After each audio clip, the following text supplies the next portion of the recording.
Salute to y'all out there, and welcome back to another reaction video. Something that you guys may not know about me is that I really enjoy the Monster Hunter series.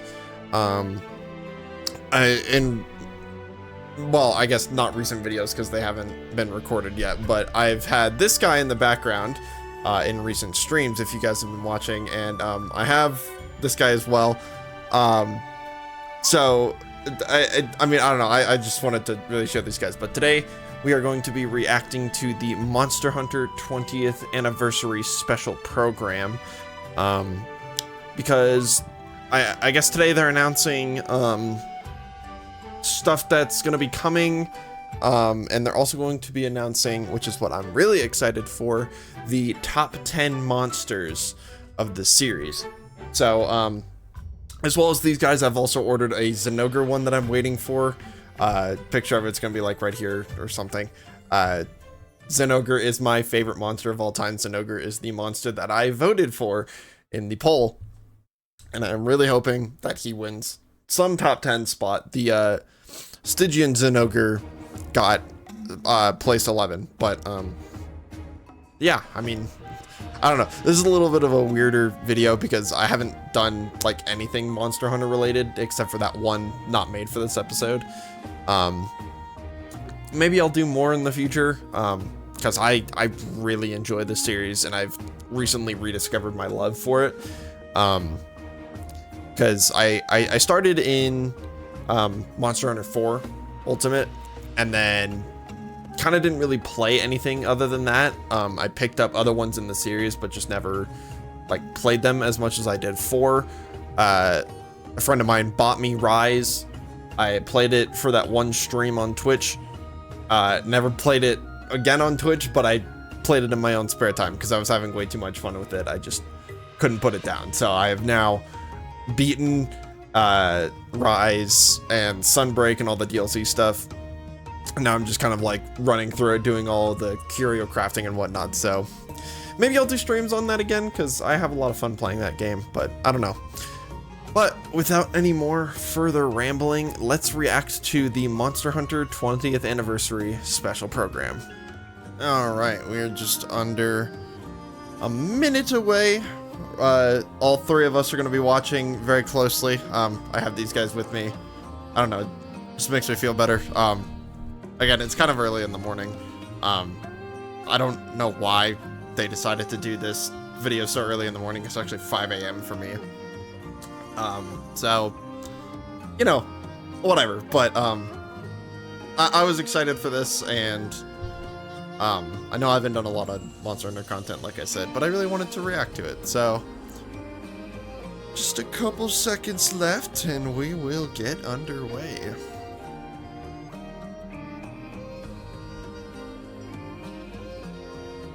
I don't know if I'll be holding these guys the whole time, but for now I'm gonna hold them.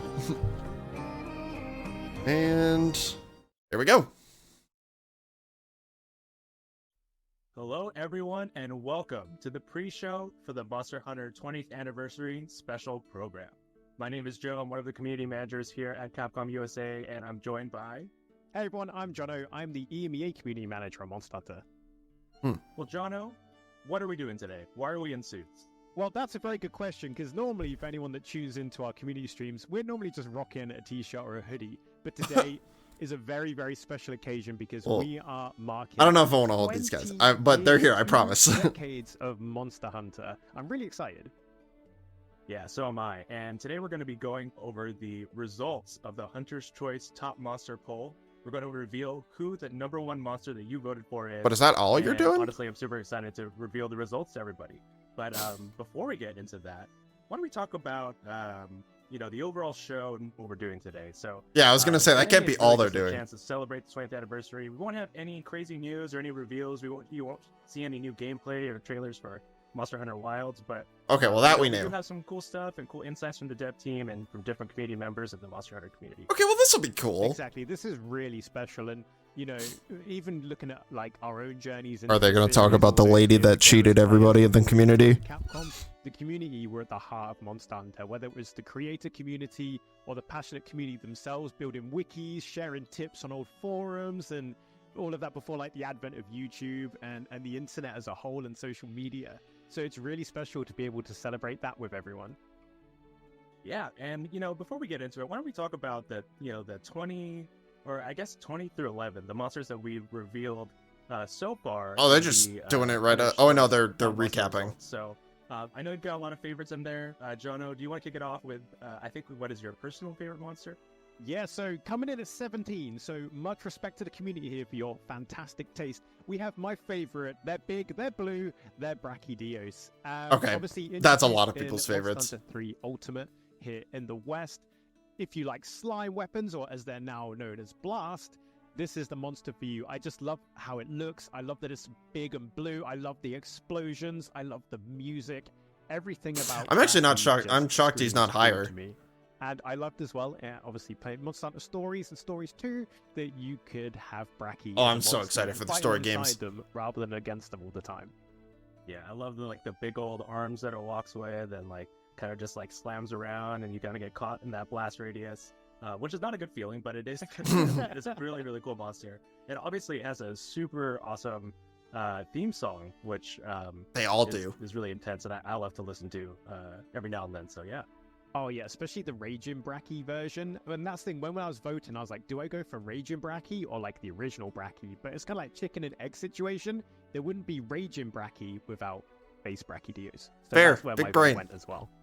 That's a great point. Great point. Well, for me, within this top 20 through 11, I'm a huge fan of Namio, who came in at number 18. I've never seen that monster. Came, into the series with Iceborne. So it looks really cool though. I'm sure a lot of people who play the game are pretty familiar with it, but it's got this really almost like it's I really need to play Worlds. Like a manta ray, or I don't know, just this marine kind of theme to it, right?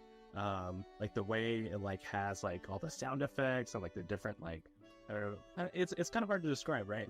It's definitely got a unique feel that I think a lot of monsters don't really have in the series. Yeah, you can definitely feel like it's come from the abyss, and even the sounds it makes are so aquatic, and obviously a dual element monster as well, combining water with thunder, makes it very, very dangerous when you're fighting it as well. Didn't Amatsu do that first though? So sleek and organic. Yeah, it was really unlike kind of anything else you'd fought up to that point. Yeah, if you were to imagine a deep sea creature that has lived for thousands of years. That would be one. It's learn to live Didn't Lagaya Karis, or however you pronounce that one, absolutely do that first? And yeah, so coming in at number 16 is another favorite of mine, Safi Jiva. This was a super cool raid monster, siege monster actually, that you could fight in Iceborne. And I think what I loved the most about this was the community building of just getting everybody together and just trying to pick apart the different mechanics. I think we weren't here at Capcom when it was first revealed, so we got to experience it as fans, but just the way it was revealed to the world, and how everyone kind of just had to band together and just figure out how to that's actually kind of cool, seeing that they're fans of the series, and a fully formed now they actually work for the company. Was really cool to kind of see how the monster had kind of continued and kind of how they linked it together. And also everyone plays a very specific role if they want to within the fight. Obviously I'm a sword and shield main, so I'd be trying to go for the tail or go for trips on the legs and things. But then obviously insect glaive gunners, bow users, we always go for those wing breaks. And if they weren't in the party, I found it so hard to get wing breaks. So if an insect glaive came in or a ranged hunter, I was like, yes, more part breaks. Yeah, it's such an epic multi-stage fight. And I remember how many times I missed trying to knock terrain onto it as well with my slinger. Yeah, that was something you kind of had to discover for yourself, right? Of just you continue to do the fight, you see what other people are doing, and that's one of those things that they kind of hint to you, but it's not necessarily just hey, you should do this exact thing to knock over the stalactites and the different terrain and all that. So definitely such a cool fight to discover and to learn. Exactly, and then obviously Safi's ultimate move is yes, really quite a sight to behold and experience. Oh yeah. Oh, they yeah. better find someone. I've to seen it hide. many a time. I have not experienced it. Yeah, sometimes I always found myself just slightly getting caught outside of like the protection zone of that like rock that's blocking for you, which I think is a lesson that you learn right away of like you make sure you're totally in a safe zone. Don't get caught outside of it. Phasmagorm's the same way. Exactly. And talking of obviously, these big attacks and kind of monsters coming in and really changing the game. The next monster, which is one of my favorites, and it came in at number 13, which is a fantastic achievement for a monster which I think is actually the most recently added new monster to the whole franchise. Correct me if I'm wrong. And that is Primordial Malzeno. Oh, yeah. Kind of like crowning off Monster Hunter Rise Sunbreak's story, kind of putting it to bed. I've yet to fight him. I'm set actually in a very excited too. really satisfying way. Primordial Malzeno obviously is kind of like the uncorrupted pre-Curio version of the flagship Malzeno. So it's such a cool evolution and version of the monster, and I love how it fights. It looks like a knight in shining armor. It fights almost like a lance or sword and shield user with really interesting combos and jabs. That's And actually really those funny. I didn't orders, think about it that way. I've seen a lot of really people fight him, love but I've not how fought the him myself. story version of the hunt goes and how the climax unfolds and what happens. It was a really surprising twist and a great way to kind of wrap up the themes of Sunbreak. Yeah, you said it all, Jono. I mean, you didn't think that Malzeno could get more, I guess, regal and menacing. Yeah. And somehow they topped it right with Primordial Malzeno, and it's such a great fight. And yeah, obviously, we don't want to give any spoilers for anybody who hasn't played it yet. Thank you. The way the fight. Oh my plays god, out, my camera's dead. the Oh, culmination of the Sunbreak story. freaking. Okay, the I need way it to ends is fix it's that. awesome. So, yeah, definitely a great way to cap off Great. the adventure with Sunbreak. And obviously the Oh, armor. I'll was turn my really camera off so you guys don't have cool to as just look at well. me sitting I'm there. a I'll sucker for my put fashion. something up You instead. know that. Like this. Well, with that said, we don't have the time to cover all of the 20 through 11. You will see them recapped again at the start of the show, but yeah, a lot of great monsters that were included in that list, and we can't wait to reveal those final results. So Exactly. 229 monsters. We got 10 to 1 to go. It's any monsters game, well, except the ones we've mentioned already. It's Wow, any other rude. monsters game right now. And yeah, I'm really excited to see what the community voted for. And I guess we'll be discovering that together. Oh yeah. Jono, it's been 20 years of Monster Hunter. Obviously, Yeah. We've all started the series in different time frames and had different experiences with it. Any thoughts, just like reflecting on your journey with the series so far?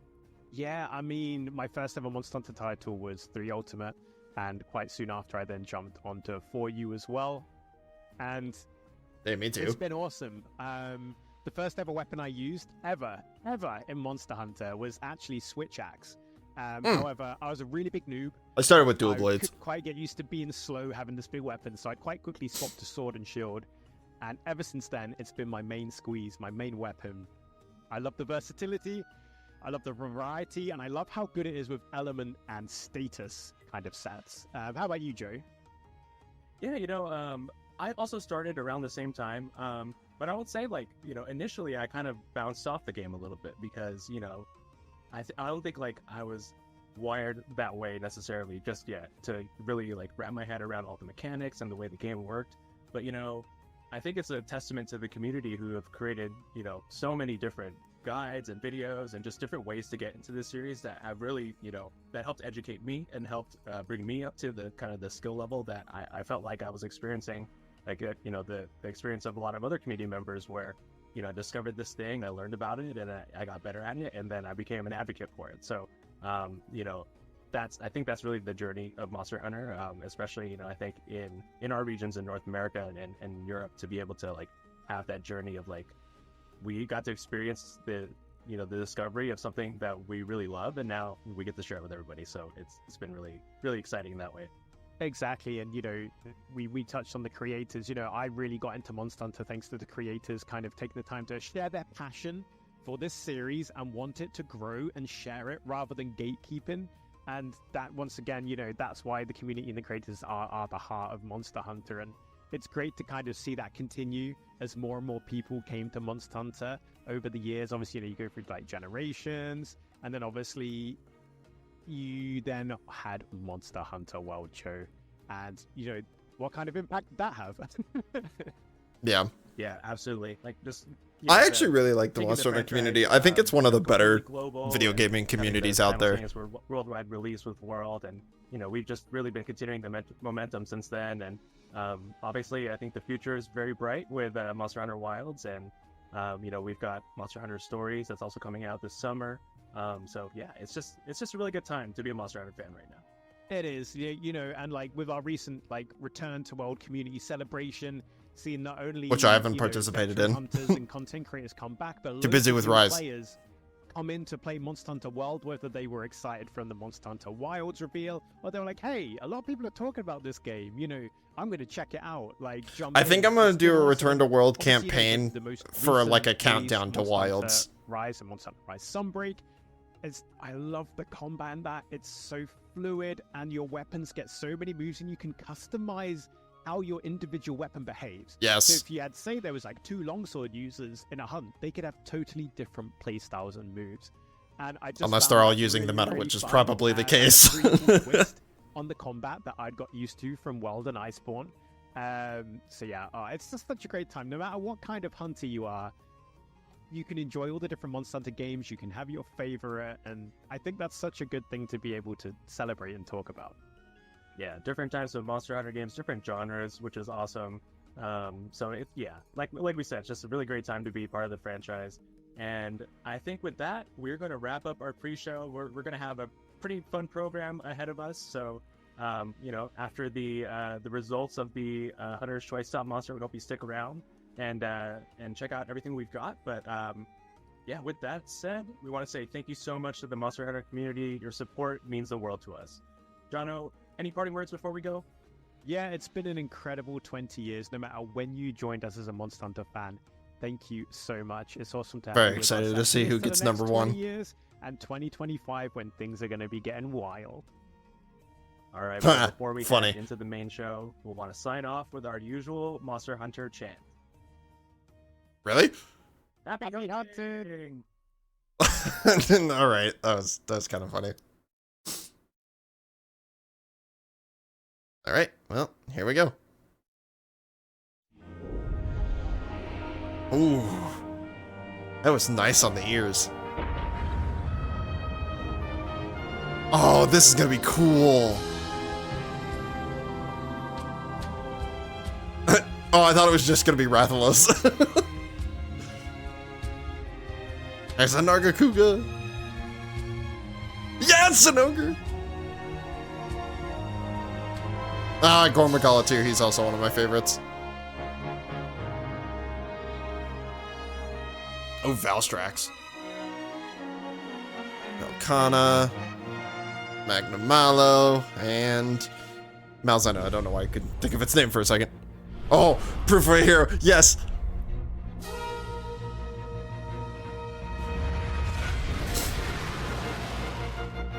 Oh, wow. This is going to be really cool. Gross, dude. Oh, dude, look at how far we've come.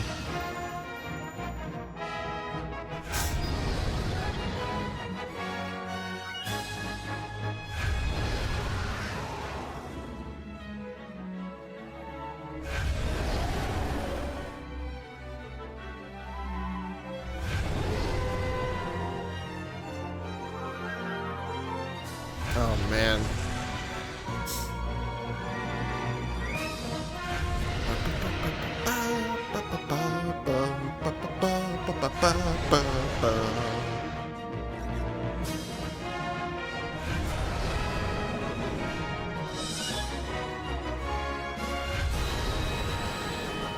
Man, I need to try Ultimates. I've heard that one's also really good.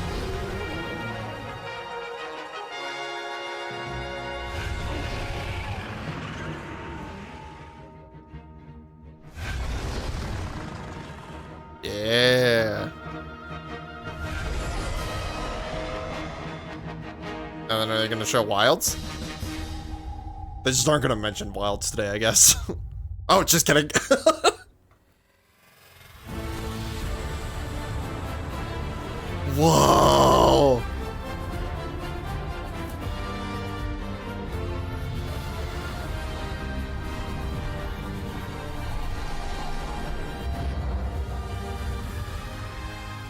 Oh, I can't wait, dude.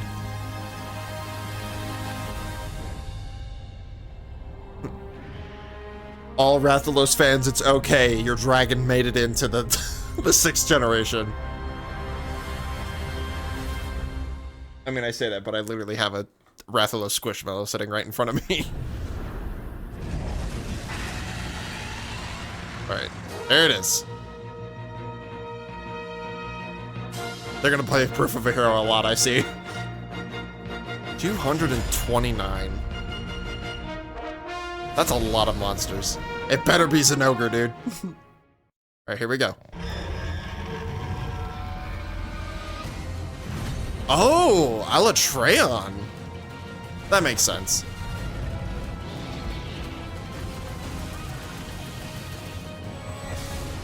A dragon with every single element. Yeah, why wouldn't it be in the top 10? Number 9, Nergigante. Oh, Ruiner Nergigante. The even spikier dragon.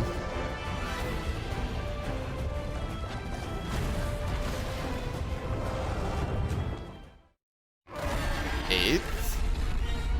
Fatalis, regular Fatalis. Because white Fatalis won a spot. I don't remember which one it was.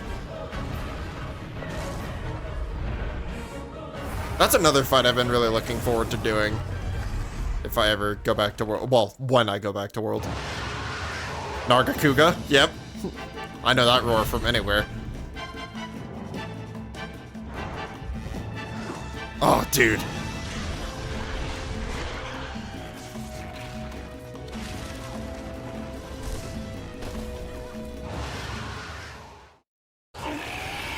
Falcana? Yep. That was actually a fun fight in Rise. I don't know how fun it was in Worlds. I've heard a lot of people being like, oh, this is one of the harder fights in Monster Hunter. Gore? Let's go, dude! Question mark, question mark, question mark. I will always love that about the Gore Magala, that they don't know what it is. Very fun story if you don't know it. About the whole, like, frenzy virus that it can do and all that. And all of its other versions. Valstrax? Yes! I'm actually shocked that I'm actually knowing some of these roars. Guess I've played enough of Rise. And... okay, top 3. Here we go. Is that Legiagaricus? Or however you pronounce it? Legiacris, I think it is.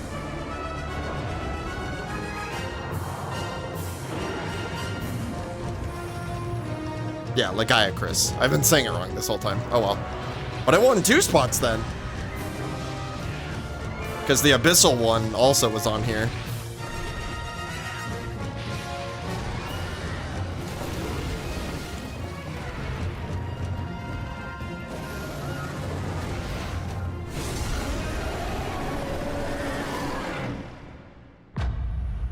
Alright.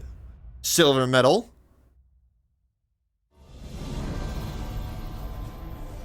Nuh-uh.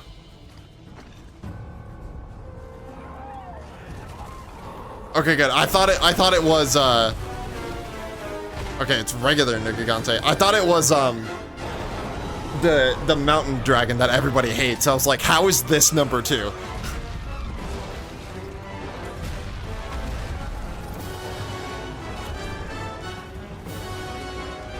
Alright. Is the love child of, or the I don't even know what to call it. Is the Rathalos number 1? Surely it isn't.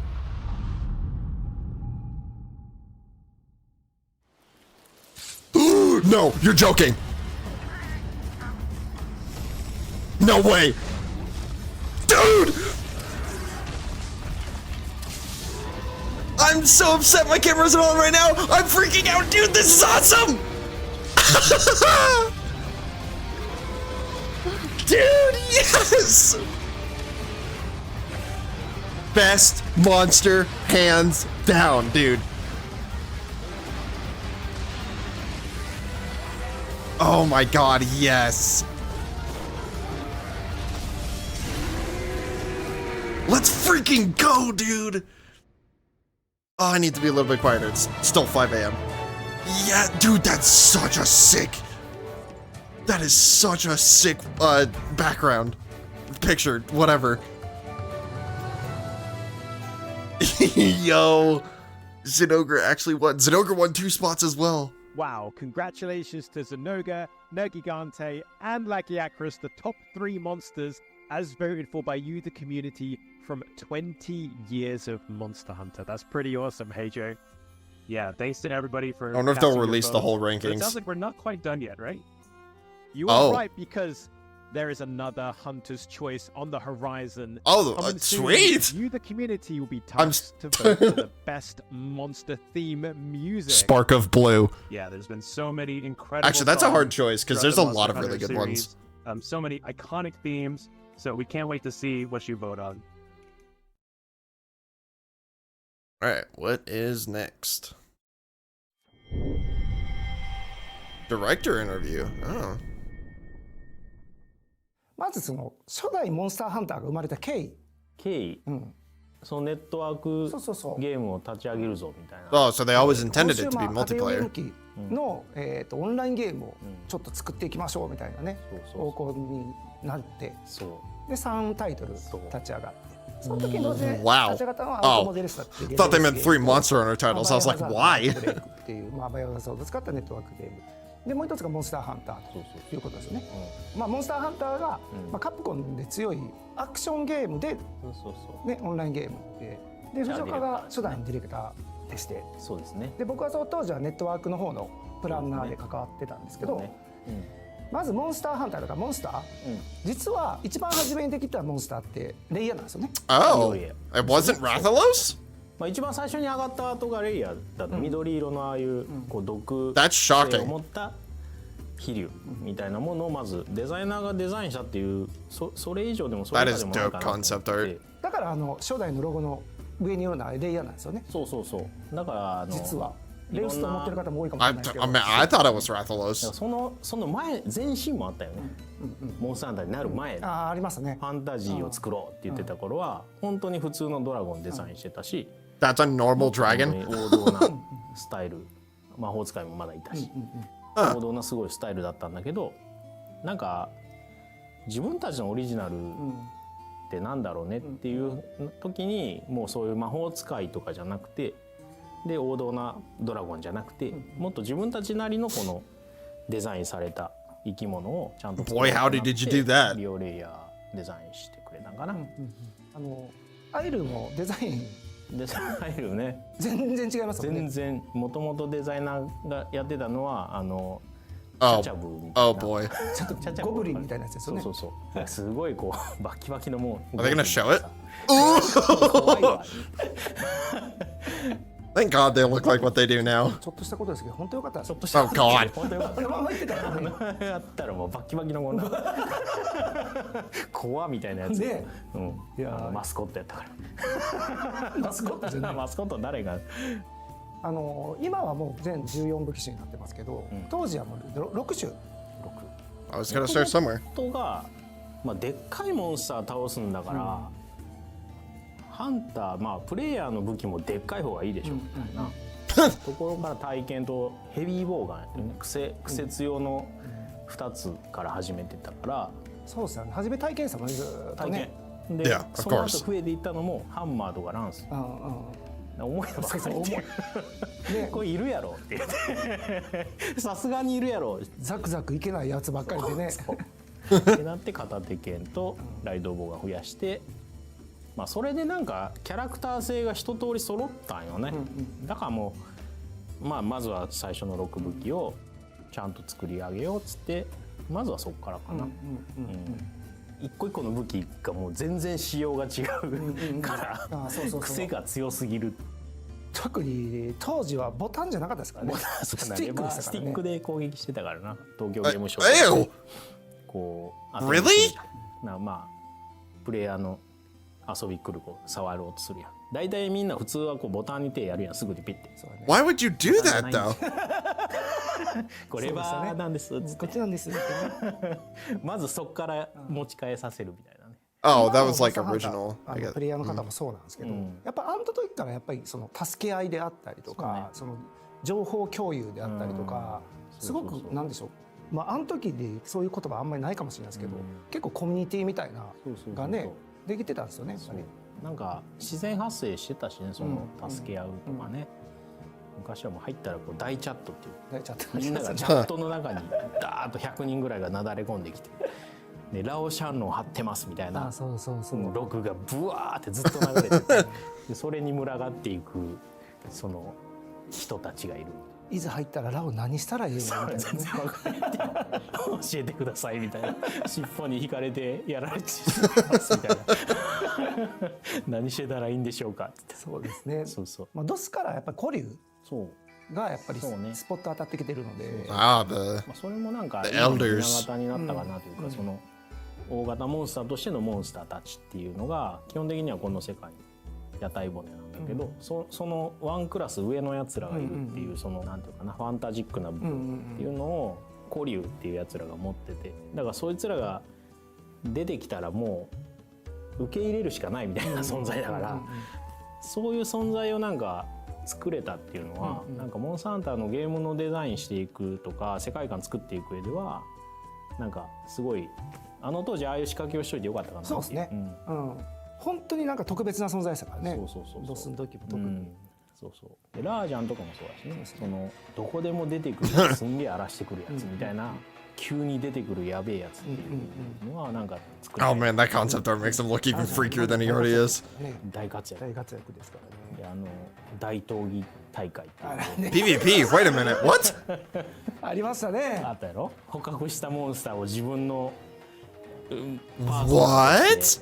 としてで出て、でこの戦えるんですよね、対戦できるっていう大闘技大会っていうモードがあったんやけど、ラージャンもゲットできるよね、でラージャンがゲットできたらもうほぼ一択でラージャンが強いっていう世界だったんやけどモンスターもこう餌を与えていくと強化できるんだけど、そのラージャンの強化する素材がキリンの角やって、でそう設定的にもね、そうで今となってもそれが設定としてはこう、キリンの角を食うっていう設定がラージャンに残ったっていうのは、そこの It's nice to see how the monsters evolve, like their lore. そこって思うけど、なんかそこからもうキリンの角を食う。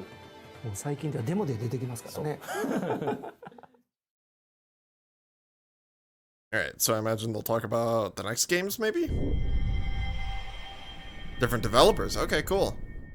So this is まず携帯基盤、これをまあ作ることになったきっか Gen け。 2, I guess? I don't know. I'm kind of still unfamiliar with how like all the generations タイ work. トルがちょうど、バイオハザードアウトブレイクってタイトルが、終わった後にちょうどその当時のプロデューサーの方から、携帯機のゲーム PSP が、出ていて、でそちらの方で、開発をしないかって話を、いただいたのが最初のきっかけになりますね。ドスとの連動っていうのがあって、実はヤンガルルがあって、そこで生まれたモンスターでね。ヤンガルルが行き来するモンスターみたいな扱いで、生まれたのがガルルガ。 And now he's not in the series. そうですね。何か I think he was in ドスと World though.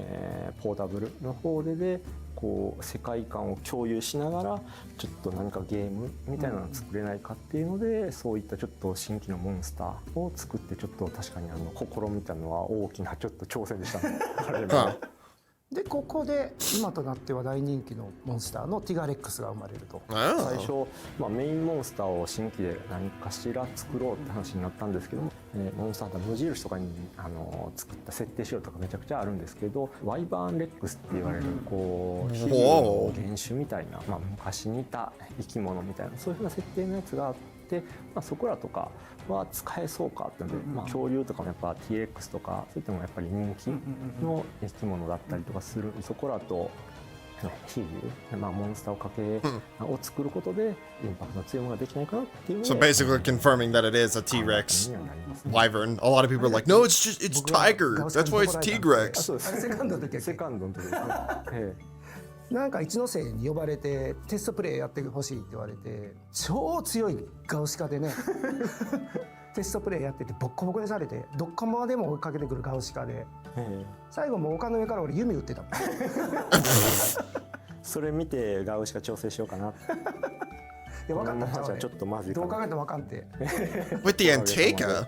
セカンド G が今までの I just realized what they were talking モンスターハ about. ンタータ My イトル brain just put it together. Isn't that just like the そう deer? ですね。で初めにコンセプト企画書って作るやん。はいはいはいあれのバージョン 1.0 っていうのがあって、はいはい。でそれが、2007年の4月の25日やった。実際作り出したんでそのもうちょっと後やねんね。はいそうですね。っていうと1年やっぱかかってなかった Less than a year? Oh my god. 実質あれ10ヶ月かかってないかな That's crazy. それぐらいはやってるような気がしますね。ね。ナルガとかもなんかもう即なんか用意してるような気 Oh, が。 really? そうやね。もう検証なんかできへんかったもんね。ですね。なんかもう早いティラ作ろうって。 Let's make a fast T-Rex. ちょっとね、ええ変化球的なみたいなやつモンスターにしようって言ってね。ダークヒーローじゃないですけど、うんそうですねちょっと線外したような形のかっこいいやつをちょっとしてみようかっていうので、なんか I'm actually surprised Nargacuga didn't make it to the. Or no, it did. What am I talking about? まだ本モデルじゃなかったからシルエットだけ見せてごまかせ Brain is still waking up. 目だけ光らせてシュッてやってね、いい感じに盛り上げるために新システムというかオトモアイルを入れるというね。アイルーとかをちょっと動かしてみよう、できるかなみたいな話をした時に Eventually they were, 動か right? せましたみたいな感じで、これはいけるって話で案外いけるかもってので次にちゃんがディレクターとしてかかってたのが P サードと今回20周年で企画でやった、モンスターの人気投票1位になったジンオーガジンオーガさんすごいですね。 Yes. というところやね。ジンオーガの開発もやっぱり時間めちゃくちゃめっちゃかかったねこれね。正直 Really? 今まで僕がやった中で一番苦労したんじゃないかなと思う。 Really? 何ヶ月かかったもうこれもう立ち上げから最後までの2年丸々 2 years? はいどういったアクションをちょっと遊びのサイクルに持ってくるかとかなかなか決まんなくてで Wow, that's み wild. たいなところからちょっと遊びを軸にいろいろと来航中のサイクルですかっていうのをちょっと作っていったって感じはありますね。デザインとかも Dude, it's such a だいぶ great design, though. 最初の段階二足 What the hell is that? 当初はそういう風なネタとかもありましたね。初めて結構和のテーマが入ってくるというそこでだから温泉とかもやっぱりここで初めて登場。モンスターハンターとは結構衣食住っていうか生活をベースにしたテーマのゲーム、何か生活感を感じれるもの何かないかなって話をちょっとその当時とかの企画のメインの方と That's actually really 一 cool. 緒にちょっと話してて、洗濯かお風呂ぐらいかみたいな話になってお風呂はなんか気持ちよさそうやし、なんか温泉とか、I do kind of like the Japanese and Asian themes within the Monster Hunter series. なんかそこら辺のとこちょっとモチーフにやりたいねって話でよしもう風呂しかないっていうか温泉しかないっていうのでちょっとこう食事に変わるシステムっていうのでちょっと入れた感じではありますね。All right, next set of games. 3 and 4水 Ultimate. 中はちょっとこれ無印の時にさ、なんかその一番最初の盛岡のステージでキャンプから出るとアプトノスがいて、で川を横断してアプトノスがこう逃げて、そうそうそうでうわもうここ入らせろみたいなこの欲求が強かったよね。で欲求は大事にしたいよねっていうのと、まあ、チャレンジは1個何かやりたいっていうのがあって、まあ、モンスターと立体的な関わりができるんだったらすごいいいんじゃないかなっていうので、水中っていうのとメインのモンスターを据えようっていうので、まあそこはワンセットでも面白くならない限り水中はフィックスしちゃダメぐらいで勢いでやってたから、そう外せるぐらいの覚悟でね、もうくらいの覚悟でもう最悪埋め立てるっていうラギアクルスチームみたいなのができたの。もう絶対おもろするっつってまあ割り切りどころもこっちは提案してたけど、いや絶対もうこのシームレスにやれるのが絶対楽しいし、それを実現したいですっつってすごい意気込みで作ってくれて、360度、そうですねいろんな角度で関われるけどアクセスしやすい感じと、なんかそのやり取りがモンハンライクっていうゲームデザインになったから、すごいおもれえなこれってなって、でもう実装しよう、水中ちゃんとやろうっていう。でですね、 Question is, are they まあ ever gonna bring it トライ back? 作ってで、まあ、正直僕らその後 MH4 モンスターハンターそうね、4作ってたんですけど、作ってた。ちょっとモンスターハンター4がちょっと思ったより時間かかると、じゃあ間にちょっとなんか欲しいよねっていう話 So they just ported it. That was で smart. じゃあトライを移植してくるのはどうだって話だったんですよね。でも移植だけやったらあれやから、せめて水中やからガノトトス足そうみたいな、こうやってたらなんか GQ も入ってるし、モンスターめっちゃ入ってるし、これやばないって言ってタンジアっていう新しい拠点までできて、 My God. そら移植じゃないでしょみたいな。移植じゃないやろ。もう発表の1ヶ月ぐらい前ですかね、これ G つけようって話になって、トライ G にしたいって言い出して、そっから変わったんですよね、名前が。地形周りでちょっとチャレンジしてたっていう、そうですね、ジャンプ攻撃作りたいとか、高低差ね。そうそうそう、トライのそのちょっと水中の高低差での遊びみたいなのがやっぱどうしてもこういいなっていうのもあって、それをもう少しこう陸に持ってこれないかっていうのもあって、当時のゲームアクションゲームのスタンダードがもう高低差ありきのレベルデザインにもなってきてたから、 Dude, the level design サンタっていうゲームが今後も戦っていくためには高低差のあるフィールドに自分たちもちゃんとやらなな、やばいのっていうので始めたっていうのもあったから、やっぱりでもここで高低差入ったのはすごくやっぱ大きかったですね。そうね、できるっていうのがね、なんかね、それが上からのアプローチとか下から上を取られた時どうしようとか、いろんな思考がこのフィールドの地形に対しても考えれるようになったっていうのは、それはやっぱモンスターが対応する、プレイヤーが対応するっていうのが大きいから、まあそれができるようになったのは良かったかな。方で言うとまあゲームスタートした後にこう、ね、ドラマチックなところから始まるみたいなね。そうそうそう。4はとにかくそのいろんな要素を分かりやすくしようっていうか、キャッチーにしようっていうので、もうちょっと開放感のあるテーマにしようってって冒険っていうのをすごい分かりやすいキーワードを1個入れようって言って、冒険って拠点を転々としながら、まあお話が進んでいくっていうのは1個やりたいんですよ。だからそこにキャラクターもすごく必要だし、描かないといけないその物語もやっぱしっかり書かないと。Man, I need to replay 4. That was one of my favorite games on the 3DS. そこは一番4で取り組んだのかな。ここで、現状の全14武器種が揃うんですね。全部のね。総中根とチャージアックスが追加されると。そういうジャンプに結構フォーカスしたゲーム性だったから、そういうのをユニークなその性能として持っている武器があってもいいんちゃうかっていうのと、これも無印の頃のイラストなんやけど、なんかこう鷹匠みたいな、鷹をこう操る職業みたいなイラストがあって、なんかおもろいことできんかって、まあ虫を操るその総中コン、チャージアックスの時はもう分かりやすい武器作ろうぜみたいな、まあスラッシュアックスとこのちょっと Wait, easy to understand? I thought Charge Blade was one of the more like sophisticated ones. がまあ結構コンセプトにある武器で、ゴアマガラが今回のモンスター総人気投票でやっぱり北米だったらなんかやっぱりね人気あるんですね。特にゴアマガラってテーマ的にダークヒーローみたいなのがあったじゃないですか。それで結構海外で受けてて嬉しいですよね。そうね、海外だと 4G かな、とかまあ展開した時も海外のコミュニティを感じるようになってたから、トライから取り組み始めて、I mean, yeah, that's where I joined in, so that makes sense. でも結構やってですよね。そうそう。だからいろんなとこでちっちゃなこのイベントやってるのもちょっと顔を出させてもらったりとか、まあ大きなコミュニティとちょっとコミュニケーションを取る場を作ってくれたりとか、まあその頃からすごい感じてたけどな。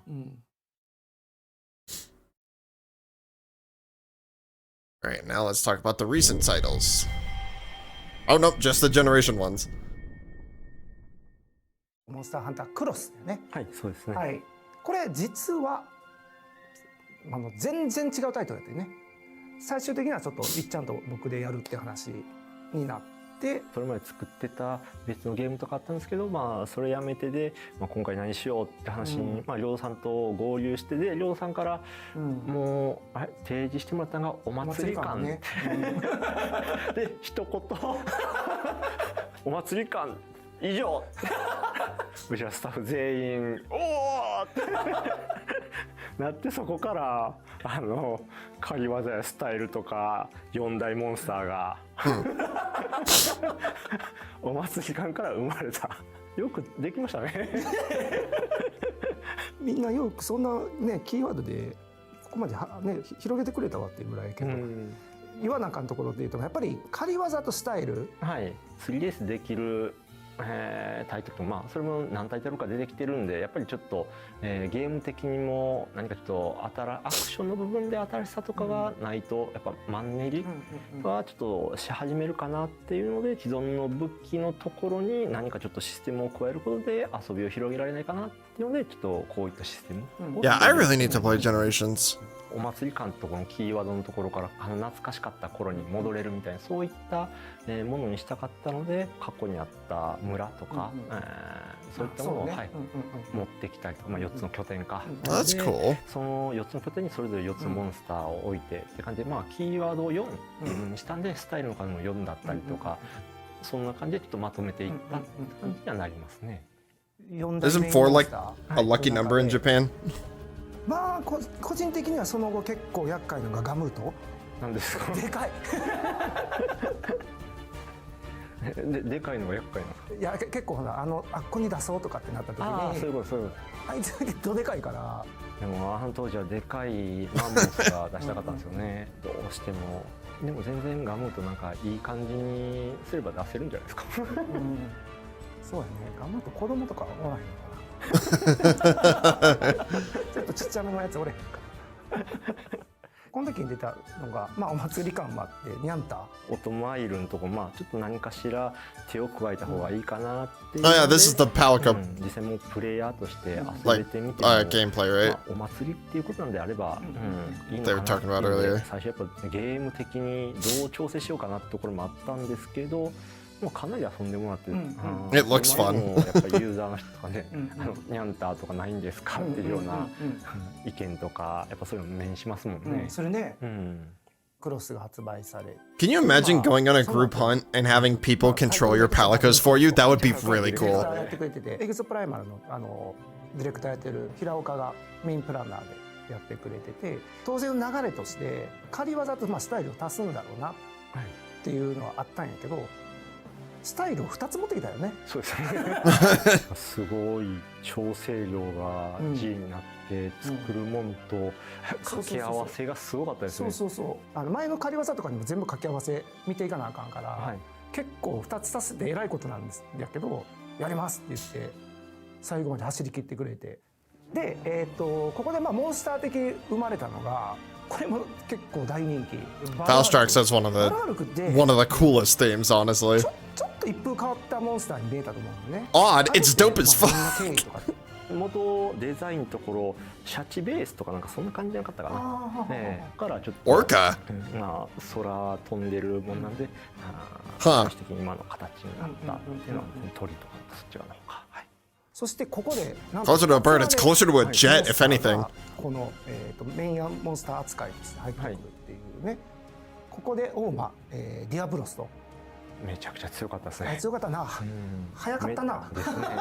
モードも複数切り替えて後半に行くほどかだんだん戦闘スタイル変わってでこうゲーム自体も手に汗握るような。そうやね。まあディアブロスってね初代から出てるんやけど、ここでね一番スポット当たったかもからね。確かにそうかもしれないですね。特徴的な色にもねしてたんで、結構印象にはモンスターになって。I knew about Black Diablos. I didn't know there was another deviant. Right now it should be the new ones. Or just will. Okay, prove me wrong again, Capcom, please.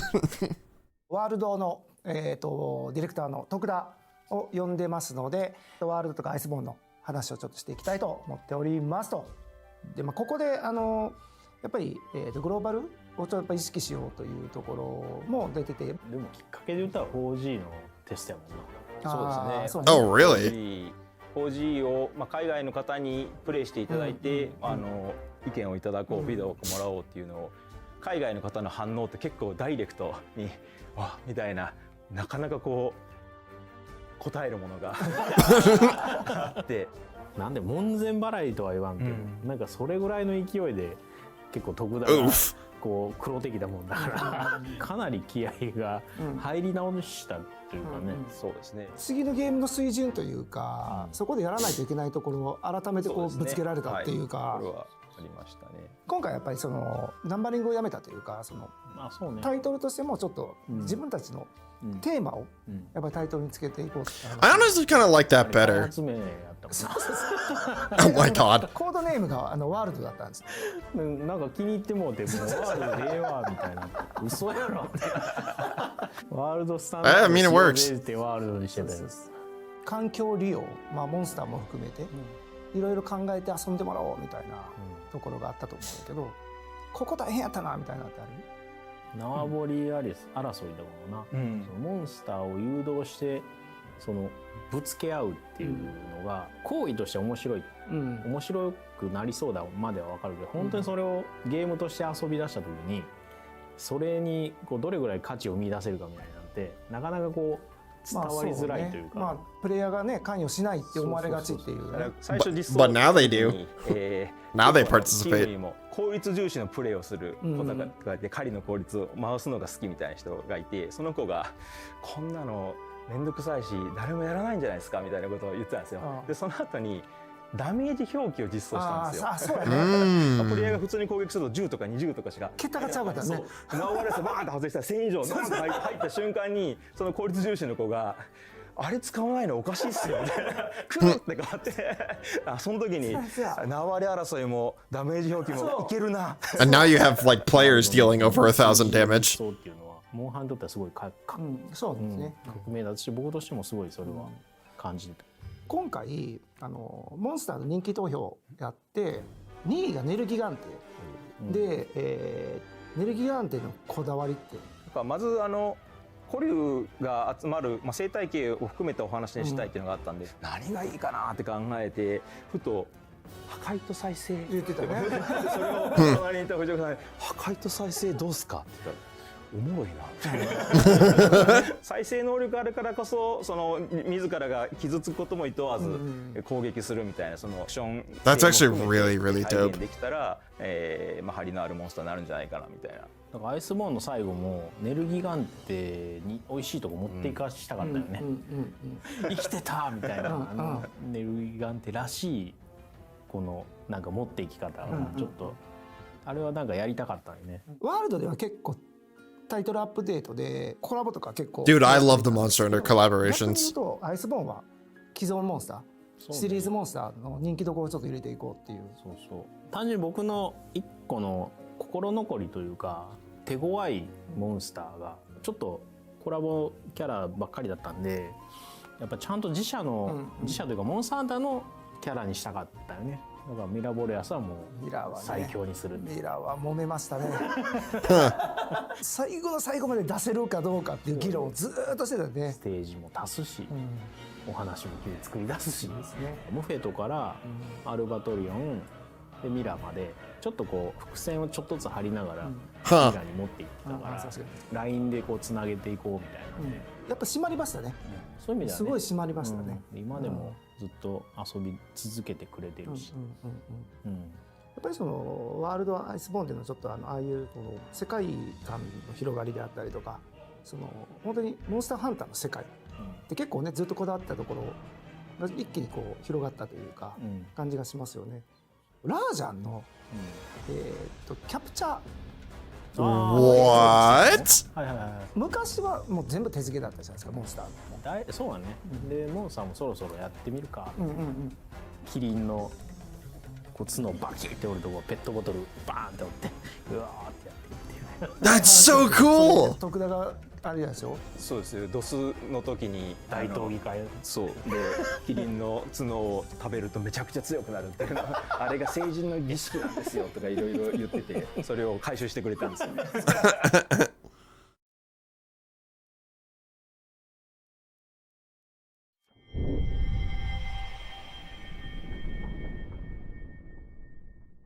またちょっと和のテイストが入ったようなところに、もう一回チャレンジっていうことになったんだけど、そうですね。 They did a really good job of it. ワールドとは、違ったスタンスのゲームにしたい、携帯機、の特徴を生かした感じの遊びのサイクルだったりとか、そんなものにしたいっていう風な話を受けていたので、世界観だったりとか、そういったものをちょっとどうしようかなって時に、再度そのモンスターハンターの中でその和のテイストとか、アジア圏のなんかネタみたいなのをちょっとやってもいいのかなっていうので、ちょっと、テーマに今回ちょっとしたって感じではありますね。はい、モンスターのモチーフも結構、今回、ライズの時は結構ユニークにちょっと妖怪とかをちょっとテーマに入れたりとかすることになったと思うんやけど、その辺のはどういう感じなの？もう少しテーマ性とかをそれぞれ持たせれないかなっていうので、少しより具体的に、妖怪をテーマとか何かちょっと分かりやすい共通の、テーマ性みたいなのを持たせることで、過去作のモンスターとかともちょっと違った、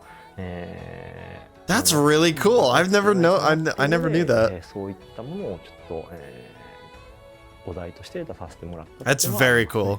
でシステム的なところでいうとやっぱかける虫っていうのは初めて入っている、システムになるんだけど、ちょっとゲームのその地形を使った遊びっていうのをちょっと考えようかった時に、こう壁に張り付いたりだったりとか、地形でいろんなことしたいっていうところがあり、ワイヤーを使ったようなアクションっていうのをちょっと足したいなっていうところから、単純に This makes me really wonder what the combat system in Wild is going to be like. そういったものではなくて、ちょっとせっかくモンスターハンターの世界なんで、何か生き物を使った形でそういったものをちょっと表現しようってしたのがかける虫だったりしますね。はい、お供でいうとここでアイルじゃないお供としてガルクが登場するっていうことになる。犬ファンの形が、犬とかも何かしらの形でできないかなみたいな話とかで、そのお供の形でできないかなっていうところから、アイルと同じような獣人の形した犬のままだと役割的にはあんまり変わんない、なるんで、ちょっとガルクの方はProbably for the best. I don't know what a two-legged dog would look like. That's honestly kind of scary to think about. の方に協力してくれるモンスターという生物としてちょっと新しく作ったっていう感じにはなってますね。はい、ここからは、鈴木ディレクターを呼んでますので、サンブレイクの方の話を聞いていきたいと思いますと。よろしくお願いします。はい、よろしくです。はい、世界観のところやねんけど、で、今回ちょっとテーマをライズとは変えたところの理由っていうのは、もう一度その和の世界で行くよりも、あえてここは洋風に倒すことで、西洋の洋風ではないんですけれども、やはりモンスターがたくさんいますので、I've never thought about it that way. 絵代わりとそれからその遊びの変化っていったところ、違った登場人物を出すことができるかもしれないといったところを総合的に考えた時に、ここをあえて洋風でチャレンジしてみようというところで企画書を書かせていただいてと、もちろん、西洋洋風の世界で進めていこうっていう話、企画自体は立てていたんですが、和風の路線っていうのも、企画自体はベースはありました。はい、なので、アートまでは書かれてるんですよ。陽気払いの里というところでですね。Wow, that would have been really cool. の里で、カムラの里の面々がまた活躍。Oh, that would have been dope. っていうのも自分の中では温めてはいたんですけれども、残念ながら日の目を見ることはなかった。フロンティア、one day モンスターが久々にというか、エスピナスを持ってきた。あれの経緯は？ちょうどその開発を始める少し前ぐらいのタイミングで、モンスターハンターフロンティアがサービス終了を迎えたタイトルでもあったんですね。遊べなくなってしまったそのユーザーの皆さんに、そのモンスターハンターフロンティアの要素っていうのを何か届けられないかなっていう気持ちが一つあったのと、でもう一つはそのモンスターハンターのフロンティアのモンスターっていうのは新鮮に感じられる部分もあるんじゃないかなと、そういった面から一体モンスターを出してみようというふうに考えまして、モンスターハンターシリーズにおいて、直近の作品において、マッチするモンスターどれかなっていうのを考えた時に、生態であったりとか、もしくはアクションであったりとか、そのあたりを考慮した結果エスピナスという一体を選ばせていただいたということにはなりますね。Well, that's nice that they bring back monsters that are beloved and may not be seen again. EU でも達成だよね。はい。やっぱメルセナネス閉めれた方がなんか閉まったね。そうですね。最後ね直前でまずはその天妻が土で、ライズから続く流れのところを一度完結をさせていただきます。Continuation and end for Rise, huh? 最後メルセナのところでしっかりと、ラストを飾る、ラストを締めることができたっていうのは、開発スタッフ一同にとってもすごく、Oh man, I've got to play that. I've got to do that fight 最後 someday. ユーザーに閉めて、ね、綺麗に閉まったなって感じでよかったね。はい。デモとかもちゃんと作ってくれてて、そうやねちゃんとなんかストーリーの保管とかもなんかできたのがすごい良かったって感じよな。はい、ありがとうございます。Very cool. Next up is this. Oh, is that Street Fighter? What? Looks like it. There's some familiar faces there. This is looking really cool. So it looks like a special collaboration between Street Fighter 6 and the Monster Hunter 20th anniversary is on the way. Wait, as in like it's coming to Rise, or is Monster Hunter going to Street Fighter? What? Oh, so Monster Hunter's coming to Street Fighter, right? Look at the classic Monster Hunter Greatsword there. Yeah, that's a Wyvern Jawblade. Oh, and it looks like you can take it into your World Tour adventures. So a little bit of a flash between worlds right here. Nice little pun there. Weird. And you'll be able to show it off in avatar battles with other players. Looking pretty awesome. That is so weird. Oh, and is that's a Rathalos? Whoa. All right. King of the Skies himself. Yeah. And some little Palico buddies as well. Yeah, the battle hub will be proper Monster Hunter themed, and that's looking pretty awesome for any hunters and Street Fighter fans. Well, this collab is dropping in April, so be sure to watch out for further details. Very cool. The Monster Hunter Now Celebration 2024 is happening right now in Monster Hunter Now. And as part of that, hunters can receive a special hunter medal, including the main logo of the Monster Hunter series 20th anniversary, by completing special anniversary-themed quests. I have not been playing that game enough to... and join the hunt, because these quests are available until Sunday, March 24th, 2024 at 11:59 p.m. in your local time. The Hunter's Choice Top Monster was announced today, and Zinogre took the #1 spot. In celebration, the following events will be held in Monster Hunter Now. Zinogre's guaranteed appearance at Huntathon points was planned to end on Wednesday, March 13th, but it turns out it will be extended until Monday, March 25th at 11:59 p.m. local time. So Too bad I'm not that high level in order to fight him. The Vernal Invader will go live on Thursday, March 14th, 2024.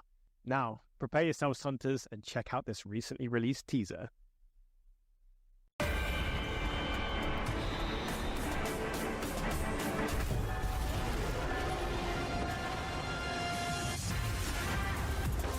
Ooh. Adding the charge blade, very cool.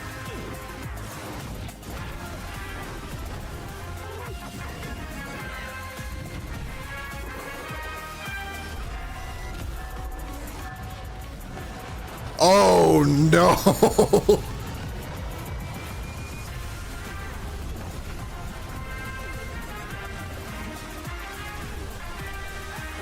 Jeez. Oh, layered equipment, yes!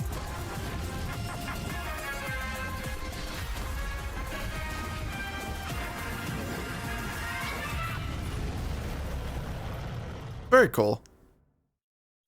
This major update will mark the beginning of a new in-game season with even more new additions, including monsters such as Devil Joe, Odogaron, and Zitsuyaku, as well as a new weapon type, the Charge Blade.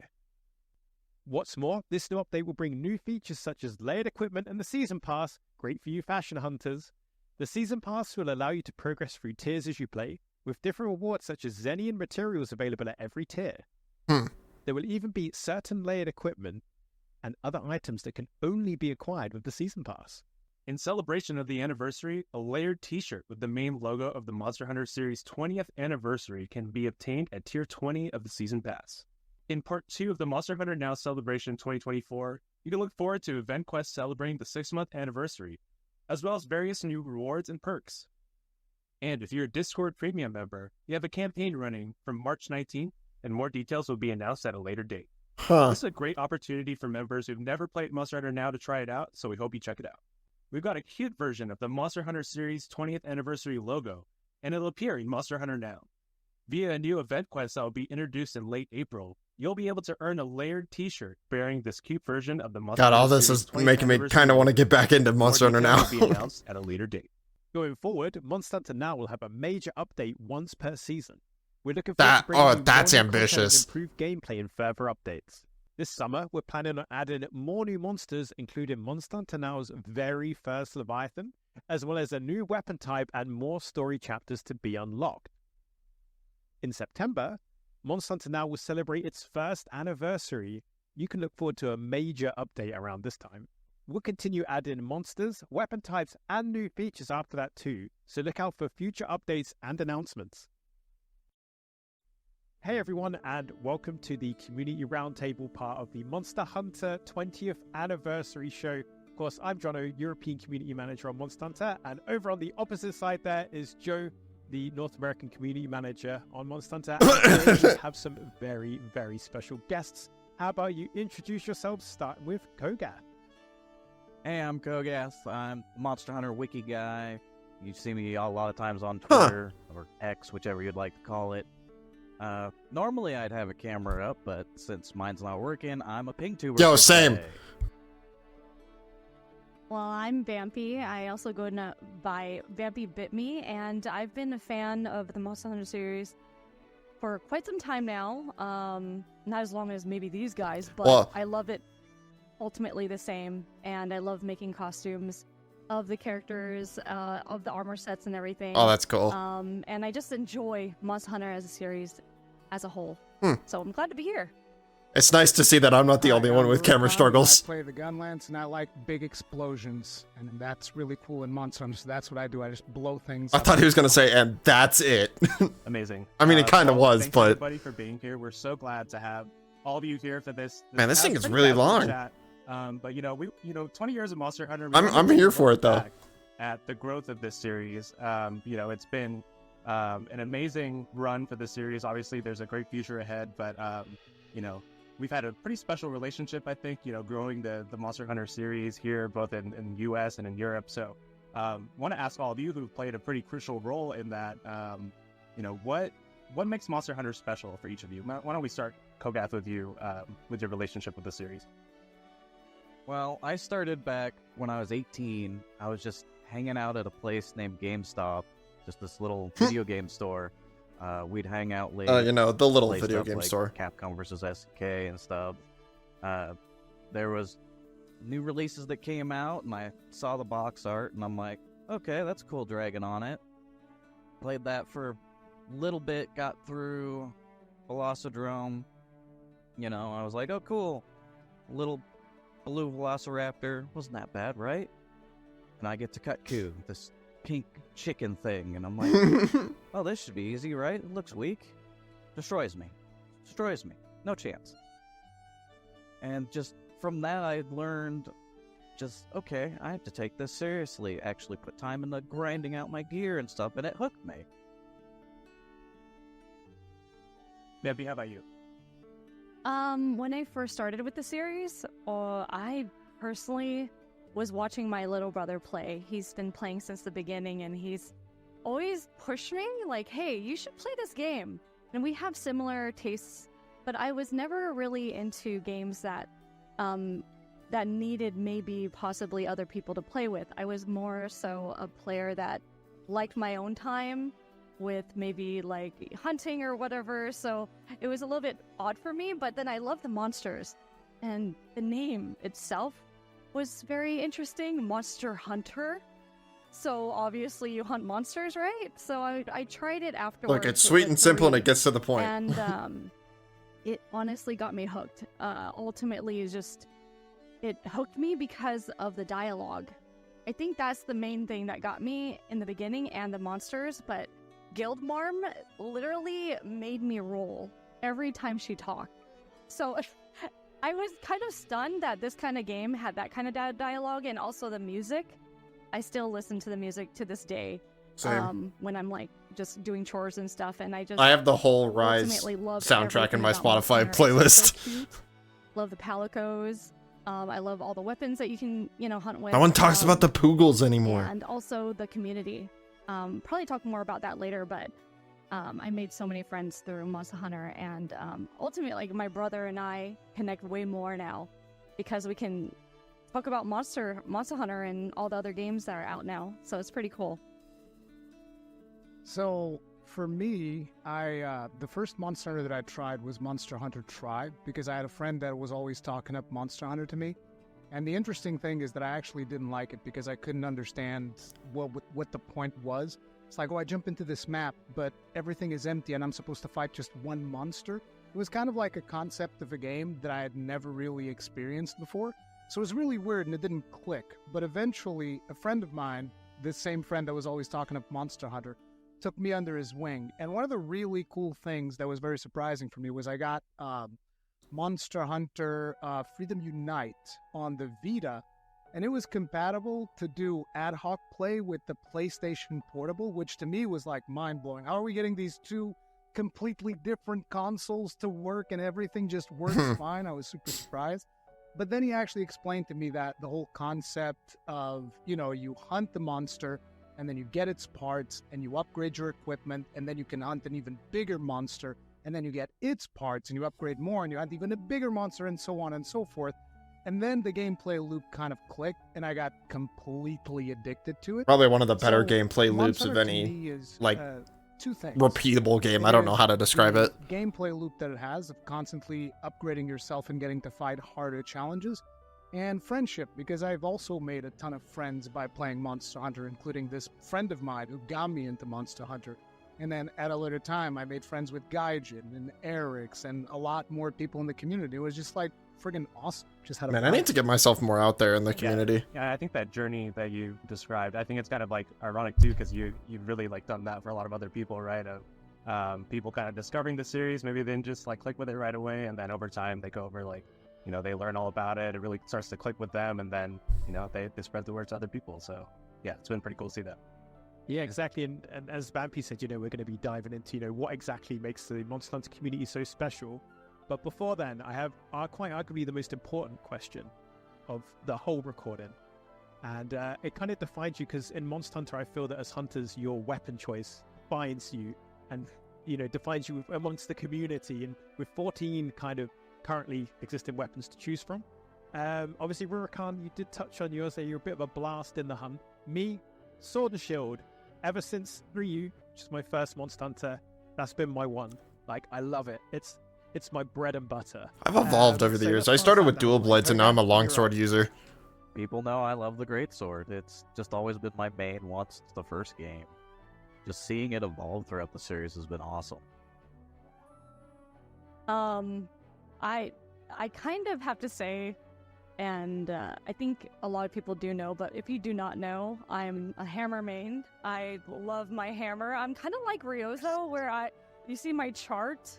I don't know if you guys seen Ryozo's chart. I'm sure you have, or if you haven't, it's literally all hammer. And I think majority of the games when I first started was just that, the hammer. And I still love it to this day.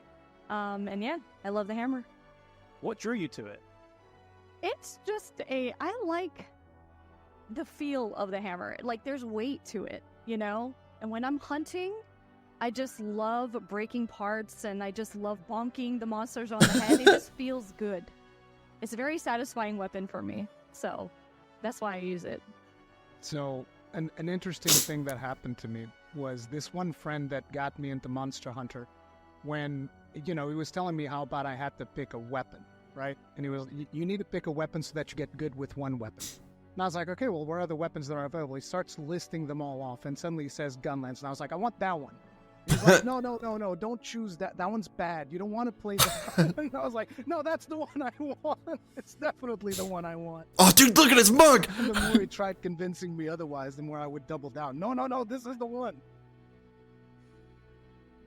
Gunlance is pretty cool. I think with a lot of us, it just kind of, whatever feels natural to each player, Yep. You finally get your hands on it, you're like, yep, this one feels right. This is what I'm going to use. That's actually why whenever somebody jumps into a stream or something and asks me, hey, what weapon would you recommend for a newcomer? My recommendation is always, I Try them recommend you all. go to the training grounds and use all of them Yep. and see which one gels with you the most, because a recommendation doesn't really matter if you're going to have to learn the... Very true. That is very true. It's kind of like choosing a character in a fighting game. It's like, choose the one that you think looks the coolest and then just give it a shot. See how it feels. Yeah, exactly. And, you know, each time you pick up a new weapon, it kind of feels like you're playing a different game. Like when I think about like playing Hunting Horn, which I used for my PC playthrough of like Rise and Sunbreak, it was entirely different to what I knew with the Sword and Shield. And also shout out to any duters out there. Whenever you join any lobbies that I'm in, I love you. I immediately love you. I love you. They're always greatly appreciated. I love my hunting Also, when horns you're too. using a different weapon, other than what people are used to seeing you use, you find a new subset of people, and their personalities are vastly different from each other. Like the bow users. I started practicing the bow. Whoa. Right? Like they start acting. They're a little bit different than the hammer, great sword, the heavy weapons, right? Like they're just like a little bit different. So I find that very interesting. I feel like the heavy users are Different set of kind of a little people more have a brain dead. I would know. I used to be a kind of great sword main. personality, I think. Very interesting. Yeah, it's Lance. Oh, sorry, after you, Joe. Oh, I was gonna say, I think we always say like with people's weapon choices, it becomes like a big part of their personality, and some people it's like their entire personality, which I love it. I love to see it, so that's great. Exactly. Like Lance users, they're like the chillest people you'll ever meet. You think people that are always in the front tanking monster hits are going to be some like really amped up hardcore people, but they are the most laid back folks in the community. Yes. And they're very precise. You know, my brother is a hardcore lance user, and I'm just like, he's just like, yeah, love the lance, my weapon. But when I talk about my hammer, I'm like, I have this hammer, I'll break these parts for you. What do you need? It's just extra, you know? So Yeah, but you can't rip tails off. Did I miss it, or did Joe not say his weapon? Oh, I guess I did it. Yeah, I'm like Kogath. I'm a great sword main all the way.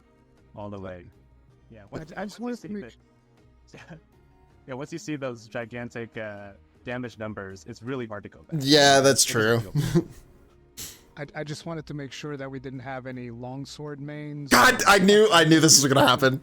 I'm curious now.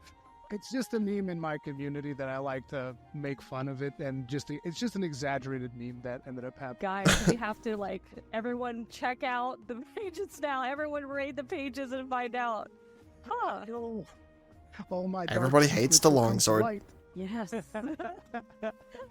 And like talking of that though, you raised a great point about how like within the Monster Hunter community, all the different creators groups and the sub communities, even like the Reddit page has their own jokes, and you know that's one of the things that makes the Monster Hunter community so special.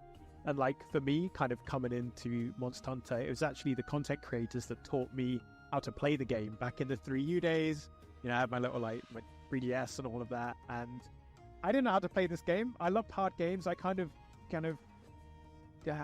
started when I Devil May Cry and things like that back in the day. So I had this hunger for boss fights and hard fighting, and I heard about this game called Monster Hunter that was from Japan, and it's hard. It's the same people with Devil May Cry, and I was like, I'm gonna check that out. And I had no idea what I was doing. I wonder if you had to hold back and say a game from Capcom that he used to What do play. I do? And it was actually the creators that brought me in. So ever since then, Wait, is Devil May Cry from I've Capcom? had such a soft spot for the creators that kind of really bring the community together and help newcomers settle in. And I think that's something that makes the Monster Hunter community so special, in my opinion, is how welcoming it is, and how in some places, you know, you might see people gatekeeping, like, oh, you can't use that weapon, that's my weapon. But here, people militantly want you to play their weapon. Yeah. They want to tell you why their weapon is the best one. Yeah, it is Capcom. And why everyone else is wrong. And that's one thing I think is really, really cool about the community. So what about you guys? What makes Monster Hunter community special to you?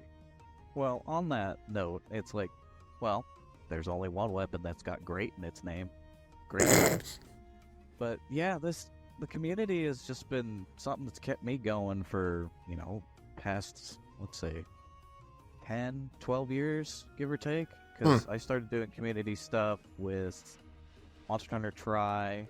I did a couple videos, and then 3 Ultimate, I'd always make sure, oh, there's a new event quest, gotta get a video out, you know. But when I started doing the wiki stuff, it was all about me wanting to give back to the community, wanting to help them any way I can. If it was, you know, teaching them how to play the game or teaching them where to find stuff. And I don't know, it's just always been such a, to put it, just such a cooperative thing with everybody, all of us going towards the same goal and trying to help bring each other up to help. I really like that about the community as well. Monsters. I love that story because I relate so much. I think all of us do, especially with the community, because I was new too. So back then they would have caravans traveling. Everybody's having camera issues today. I would go to all these caravans, and my friend brought me, and they're like, "You need to meet the community." I'm like, "Online?" They're like, "No, you just meet them in person." And they would have these caravans where you can buy things like, you know, merchandise, plushies, and stuff. It'll be at Capcom, and I would go with my 3DS, and people were just talking to each other, and I was not used to that. In line. I never knew that. That's really cool. Comparing each other's monsters, favorite weapons, and it's just that energy when you're around everyone talking about the same thing. Obviously, this amazing game, Monster Hunter, right? So everything was very interesting to me because I'm like, everyone's actually really nice. And I love that. It was almost like, it was a magnet for me because I didn't have that. Especially with fighting games. I love fighting games, but there was always obviously fighting, but everyone's, like Kogot said, you know, everyone's working together. And I made so many friends during that caravan that I pretty much, you know, started to hang out with them around the 4U days. And then it got to a point where I would be bringing my 3DS, so we would have play in our cars. And of course, it would disconnect sometimes, and that'll be the worst. We'll be playing against Crimson Fatalis or something. And if someone fought, you know, just, well, I'm not there anymore, so good luck, you know? And we would just have the funnest time laughing at each other. And it's just so fun. It's so fun, and like, it's actually not as serious as people make it out to be all the time. It's actually hilarious. Because you see everyone panicking in these moments. And you see everyone, you know, working together and rising up. It's so awesome. Yeah. I think that really touches up on the point, which is that the Monster Hunter community is very much a super cooperative community, which really just tries to bring more people into their game, which doesn't always happen with a lot of other video games that you have out there. And it just seems like it's one of those things where if somebody has a question, usually people don't go and start making fun of them. It's usually more like, hey, try it like this. Maybe you're doing this thing wrong. Like one really good example is, for instance, HeyJ. I don't know if you guys remember, HeyJ made his video where he said, oh, I actually don't really like this Monster Hunter Rise thing. And the community went up to his video and showered him in comments, basically saying things like, hey, maybe you should have tried it like this. Maybe you should have tried this thing. There wasn't really a negative backlash or anything like that, and I think that is one of the most perfect examples of the community. That's because everybody's entitled to their own opinion. Don't be a dick. And try to be as inclusive to newcomers as possible, even people who have a negative opinion on the game, which I was very impressed.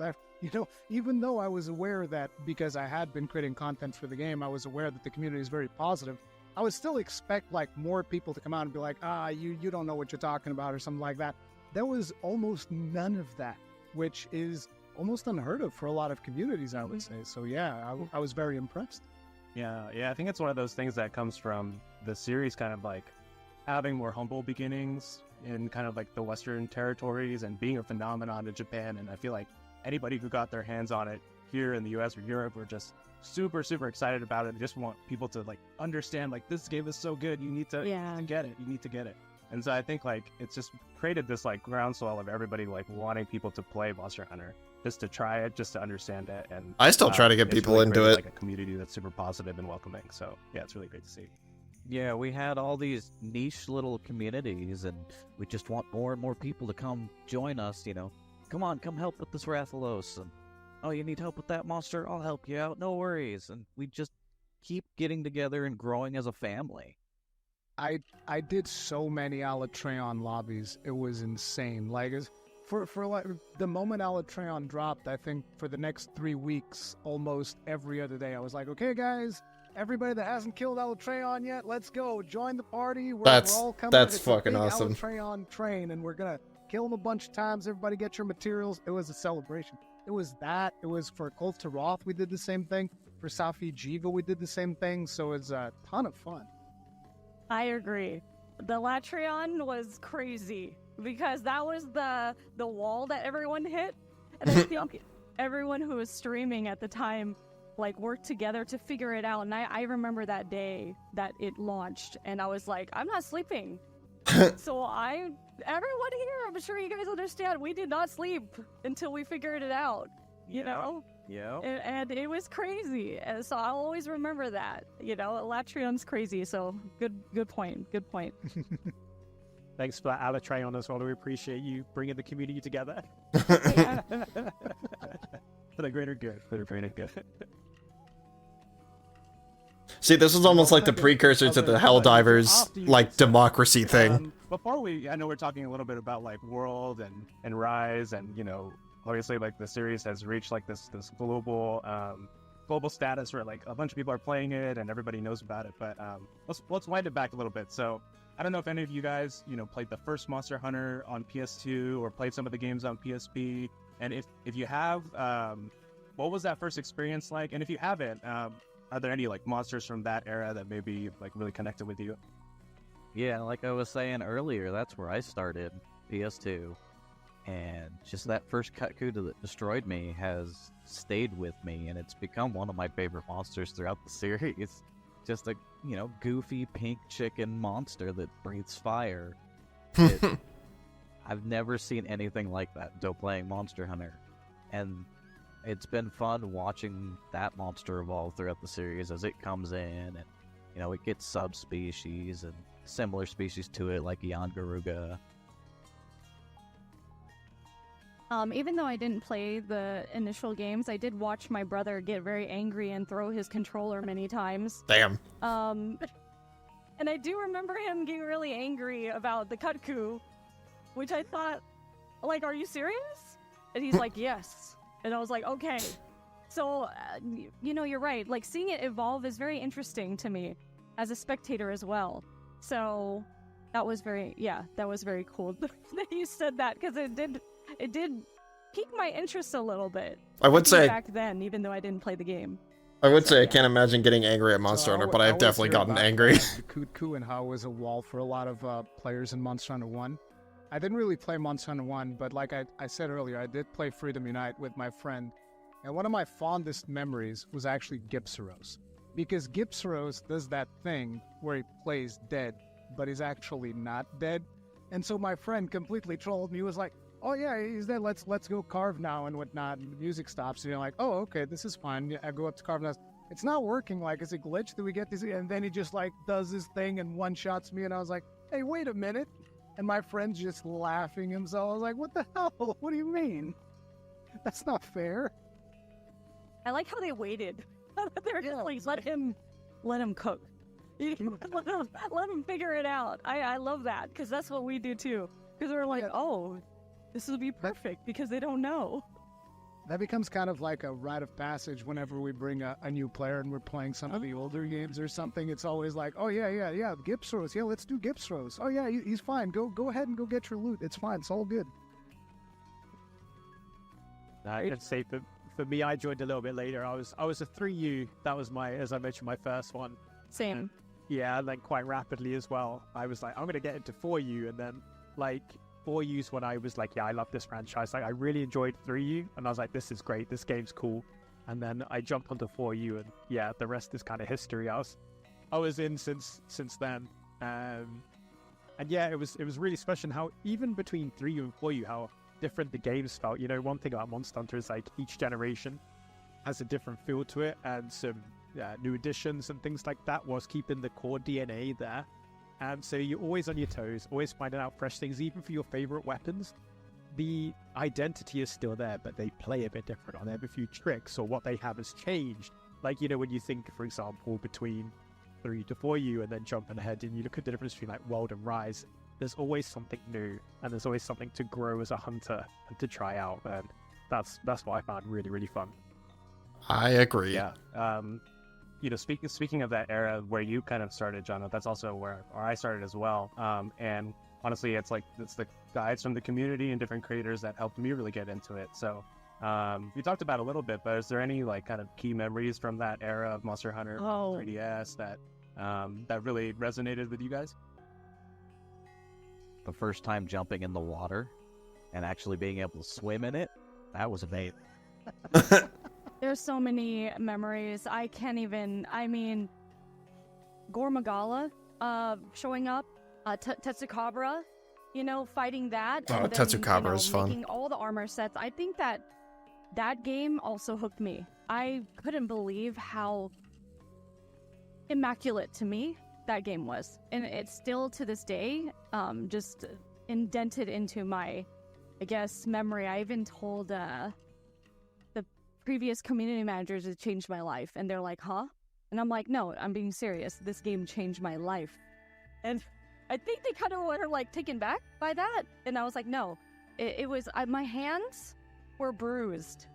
That's how much I held on to my 3DS, and it was bruised on the sides, and it was I was clenching the whole time. I didn't move most of my days. I was in my bed playing, crafting, and it was just I almost felt like I was manic. I love the game so much, and I was like, this is it. I love Monster Hunter, and I think that definitely solidified my passion the 4U days. So yeah, it's great. I mean, Monster Hunter 4 Ultimate is literally the only reason why I even bought a 3DS to begin with, because I don't care about 3DS at all. Like, I usually play home console and stuff like that, but you know what? 4 Fair. Ultimate did not come out on home console, so I was like, well, I have to get this 3DS because I wish it definitely want to did. be playing this game. And 4 Ultimate is still one of my favorite Monster Hunter stories. And I know that a lot of people don't really play the game for the story; it's more for the gameplay loop and all that. But I play it for the journey story. that you take throughout Monster Hunter 4 Ultimate, from the beginning where you fight, is it the Ran or Genran? I think it's the Ran in 4 Ultimate. You fight the Ran, and I was like, this fight is awesome. You load the cannons with the bullets, and you shoot the cannons, and the whale flies over you and whatnot, and all these crazy things. I love that. And I've been asking since forever, please bring them back at some point. I had such hopes for Rise, to see them in Rise, but yeah, I love that introduction. And I love the progression of the story, because in 4 Ultimate, you actually get to visit multiple villages. So you get that feeling, because every village in Monster Hunter always has a very unique vibe to it. From the music to the NPCs that are there, to the interactions and even the quests and some of the characters that you meet while you are there. And then 4 Ultimate, you get to experience that feeling multiple times, which to me was really cool. And you know, even the whole thing about min-maxing your palico a little bit, and in 4 Ultimate, we also got Charge Blade for the first time and mounting for the first time. So I was The mounting was my favorite part, because I just wanted to mount all the time, because I thought, oh, this mechanic is so cool. Yep. And Yep. Like, Same. at the monster while he's like wildly trying to get you off and whatnot. It was. You remember the pizza cutter thing? Oh yeah. I just remember seeing that for the first time, because you're just like grouping up with people, and you're like, "Is that pizza?" And then for me, I was shocked, and I was like, "Oh, what weapon is that? Do I get pizza?" And I had a hammer. Of course, we're not gonna have a pizza. So I was like, "Oh, I need to try that weapon." It didn't click with me at the time, but it looked cool. They had really cool weapons, you know, styles and everything. That made me laugh a lot too. So, yeah. I believe that the first corn popper was Freedom Unite, if I'm not mistaken. So we also had the corn popper. Corn popper. It's just a big, it's just a big piece of corn, which, interestingly enough, in Monster Hunter Rise was like one of the best gun licenses in the game. That's absurd. That sounds cool. I did not. I mean, I need to play that weapon now. Corn popper. Play gun lance. Weapons are so funny. So many different designs. Hey, it's always good to go back, you know? Yeah. It's like when I first saw the hammer gets like that big greatsword, meat stick. Like, it's yeah. an ice elemental greatsword. no, I'm holding an actual spear tuna, by yeah. the nose and swinging it at monsters. And then for like Hammer, you get this teddy bear that you beat people with. Yeah. This is perfect. I love this. I love the goofy weapons like that. Yeah, the range of weapons, you've got your serious kind of weapons, you've got the cool looking weapons, more traditional ones, and then obviously you've got like the comedy weapons almost. Like, I think, is it you can get a couple of mugs of beer or some other beverage, and I think, is it World? For dual blades. For dual blades, yeah. Blades. I think And you it's get the Dargo dual blades in Rise. Like, yeah, there's a load of cool weapons. Obviously, the sword and shield, though, we're quite. And some of like the layered stuff too, like the stuffed ones from Rise. Sword and shield in Rise, though, 'cause I do like that. It growls when you bring it out. And kind of talking of that, obviously we've touched on about how we got into Monster Hunter, whether that's friends, family, content creators, or looking for a challenge. And during all that time in the early days, for many it was kind of seen as kind of a niche game, almost. And then all of that changed with a little game called Monster Hunter World. So how was that for you, seeing this game that you love and this community that you've been a part of and kind of nurtured for so long suddenly kind of really go global? How was that? It is kind of ironic that the one called World really did send this globally. And normally it's like, okay, we'll have one community manager there. We had all of them on staff there that day. And tons of the content creators there. And I'm like, oh, this is a big thing. We've got this big, huge statue of Rathalos looking up at that. And I'm like, this isn't just, the niche little fandom that I had before. No, this is Monster Hunter worldwide. And just being there with everybody was so cool, and meeting people that been with the series for a while or just getting into it. We'd have all kinds of, people that aren't used to the series come up and be like, what is this big monster here? And it's like, well, this is Rathalos. He's one of the main flagships of this game series, and being able to tell them about it, and then actually getting to see the gameplay, and it's not flat world anymore. It's all these massive landscapes, and being able to track the monsters around and actually feel like you're hunting them it's insane. It's hard for me to put a lot of this stuff into words, to be quite honest, because when I saw the words Monster Hunter on my screen, when they made the announcement, I felt my whole body, bumps everywhere. I was goosebumps. I almost wanted to tear up. I screamed in my house. I remember the day. I was like, Monster Hunter is coming to PlayStation. I still feel it. Like, I remember who was around me. I remember the moment, and I was like, this is going to be crazy, because it was always on handheld for me. So to be able to play on my, PS4, nuts. And I was like, this is it. I kind of prefer the home console ones, honestly. Everyone has to. The handheld ones kind of hurt my hands, but they're still fun. Of Twitter posts I was making, I was like, so it's time for you guys all to play now. You have no excuse. It's on PS4. You're gonna have a demo. That means a demo. So when the demo came out, it was over. I was playing that nonstop. I didn't sleep. It was awesome, and I could slide down, with my hammer and, I was. It was great. Anyway, moving on. I loved it, all of it. So to me, that was so meaningful that I actually don't remember a single other thing that was announced during that E3. It was just like, no, whatever. It's Monster Hunter is finally coming. Because the thing was, I had covered Monster Hunter in my channel before the announcement of World, but it was always like one of those things where I couldn't really dedicate as much time as I wanted to it, because one of the things about content creation is about timing, right? And so Monster Hunter games before that were out in Japan, and then 1 year later they would come to the West.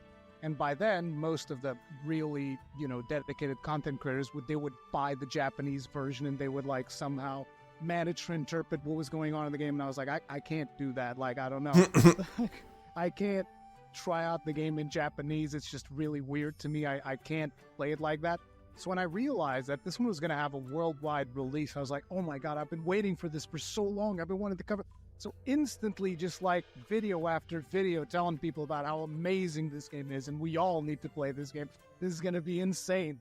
And it was that. And then the moment the demo came out was when it all came together, because I was like, up until that point, you don't really know what the gameplay feels like. Because Monster Hunter has this texture to it, to the way that it plays, the way that each move feels, and when you hit the monster and all of that. And with the more, let's say, more fluid animations that we're seeing for Monster Hunter World and all, a lot of people were questioning themselves, is it still going to feel like Monster Hunter? And when we finally get our hands in the beta, it's like, yes, it still feels like, it's so good. And it was just completely insanity from there. I was completely addicted. I put in way over 100 hours in that demo. Checked out every single weapon. In the demo? Did runs where we were killing all of the monsters that were just there that you weren't even supposed to kill, like chase after Rathalos because he shows up, and chase after Anjanath when he shows up. And there was even like a rare monster that wouldn't always show up, which was Puke Puke, I think. So like there was a chance that the Puke Puke would spawn in the map, but it would only do it like once every 100 times or something ridiculous like that. So everybody was running through the beta over and over and over, trying to see if they could get the Puke Puke to spawn. Yeah, I think one of the cool things about World also, and Iceborne, getting to Iceborne, is that it was the first kind of like free title update and expansion that was all happening for a Monster Hunter title. So it was like the game launched, and then it was like a longer term relationship with the game, honestly. Like several years of playing, and people are still playing today. So I think that's one of the cool things, is that, you know, being able to like go along for the ride, see all the monsters revealed with the different events and whatnot. I think that was just really cool to see. And I know the team really loves, you know, the monster reveals and seeing everybody's reactions. So yeah, anytime we see your guys' reactions, we're always making sure that the team in Japan knows about it as well. The changing of the gathering hub was also fantastic. The way that it would completely change whenever there was a new event, like, hey, here's the spring event, completely different gathering hub, and it would always bring the community together because everybody wanted to go farm the special like events that would be available at any given time to get all the special timed rewards and whatnot. I thought that was an absolute blast. And even when the sieges would come, and, you know, again, the community would just jump back in and everybody would be grinding stuff. It was really cool. And another really cool aspect was the fact that the lobbies would actually hold more players. So you would constantly have like a bunch of players in your lobby and different people running different things. It was just such a good time. I love that. Yeah, like the 16 people, you know, player lobbies was nuts. And being able to take pictures, I mean, I love taking pictures with everyone. Because, you know, being able to do that, capture those memories with everyone, and also having all the hunts be faster, so you can get your weapons. And you know, if you don't want to hunt that monster, you can go somewhere else to the other side and someone's hunting. You know, so I loved how fluid everything was, and I think also cooking the steaks a lot faster. You know, it's just everything was perfect, and it felt like a challenge. You know, like every time you played the monsters that came out, it was a challenge, you know, and it brought a little bit of a good stress, I think. I really love that. I was like, oh man, this one's gonna be hard, guys. I guess we're not sleeping tonight, and that's one of our favorite things to say to each other. Like, something tells me Vampy doesn't get a lot of sleep. Did you shower? Did you fry some snacks? Do you have two different waters? You can't like two different drinks. You have to have water and something else. So we would prep each other. It's just so funny. Because it's like, you know, when a new one, you know, a new monster comes out for the free title updates, you know, it's just all that stuff. You prep each other too. Yeah, I'm excited So to when Wilds awesome. comes It was out to awesome. actually start a I love Monster those Hunter days. And from we'll the have them beginning again, you know? with the whole We community. still have them again. You know, people are still going, you know, coming back to World. Oh yeah. I am. So it's awesome. I love it. Yeah, I loved always seeing the big gathering halls just full of people. You know, you'd have people on one side playing, just, you know, at the, what was it, like a little hot spring. They'd just be hanging out in there. You'd have people doing the arm wrestling. And it was great as a streamer because you could have just different groups of people be like, all right, we completed this quest, let's shuffle the next group in. And you just constantly be working together towards stuff. Yeah, it's awesome. And, you know, you've all actually touched on kind of our next topic, which is kind of favorite memories from World and Iceborne. And, you know, for me, it kind of starts quite humble with having more of my friends actually coming to Monster Hunter and playing through with them and grinding and farming with them. But then I found that I was getting experiences that actually really got my heart pumping. Obviously talking about title updates and, you know, Alatreon, which I absolutely love, because I'm a sword and shield, so I use elemental weapons anyway. So, like, I was right at home. Mm-hmm. But the thing with that, having that, you know, you had to kind of hit that damage limit before the Nova attack, and you think you're close, but you don't know, and you know it's going to do it soon. Is it Eschaton Judgment, I think? Eschaton Judgment, yeah. And I'm like, are we there? Are we there? Have we got the horn yet? And you can hear, like, the heartbeat kind of going, and then your heartbeat's going. And the first time we beat that was just an incredible feeling. Like, Fatalis was great as well.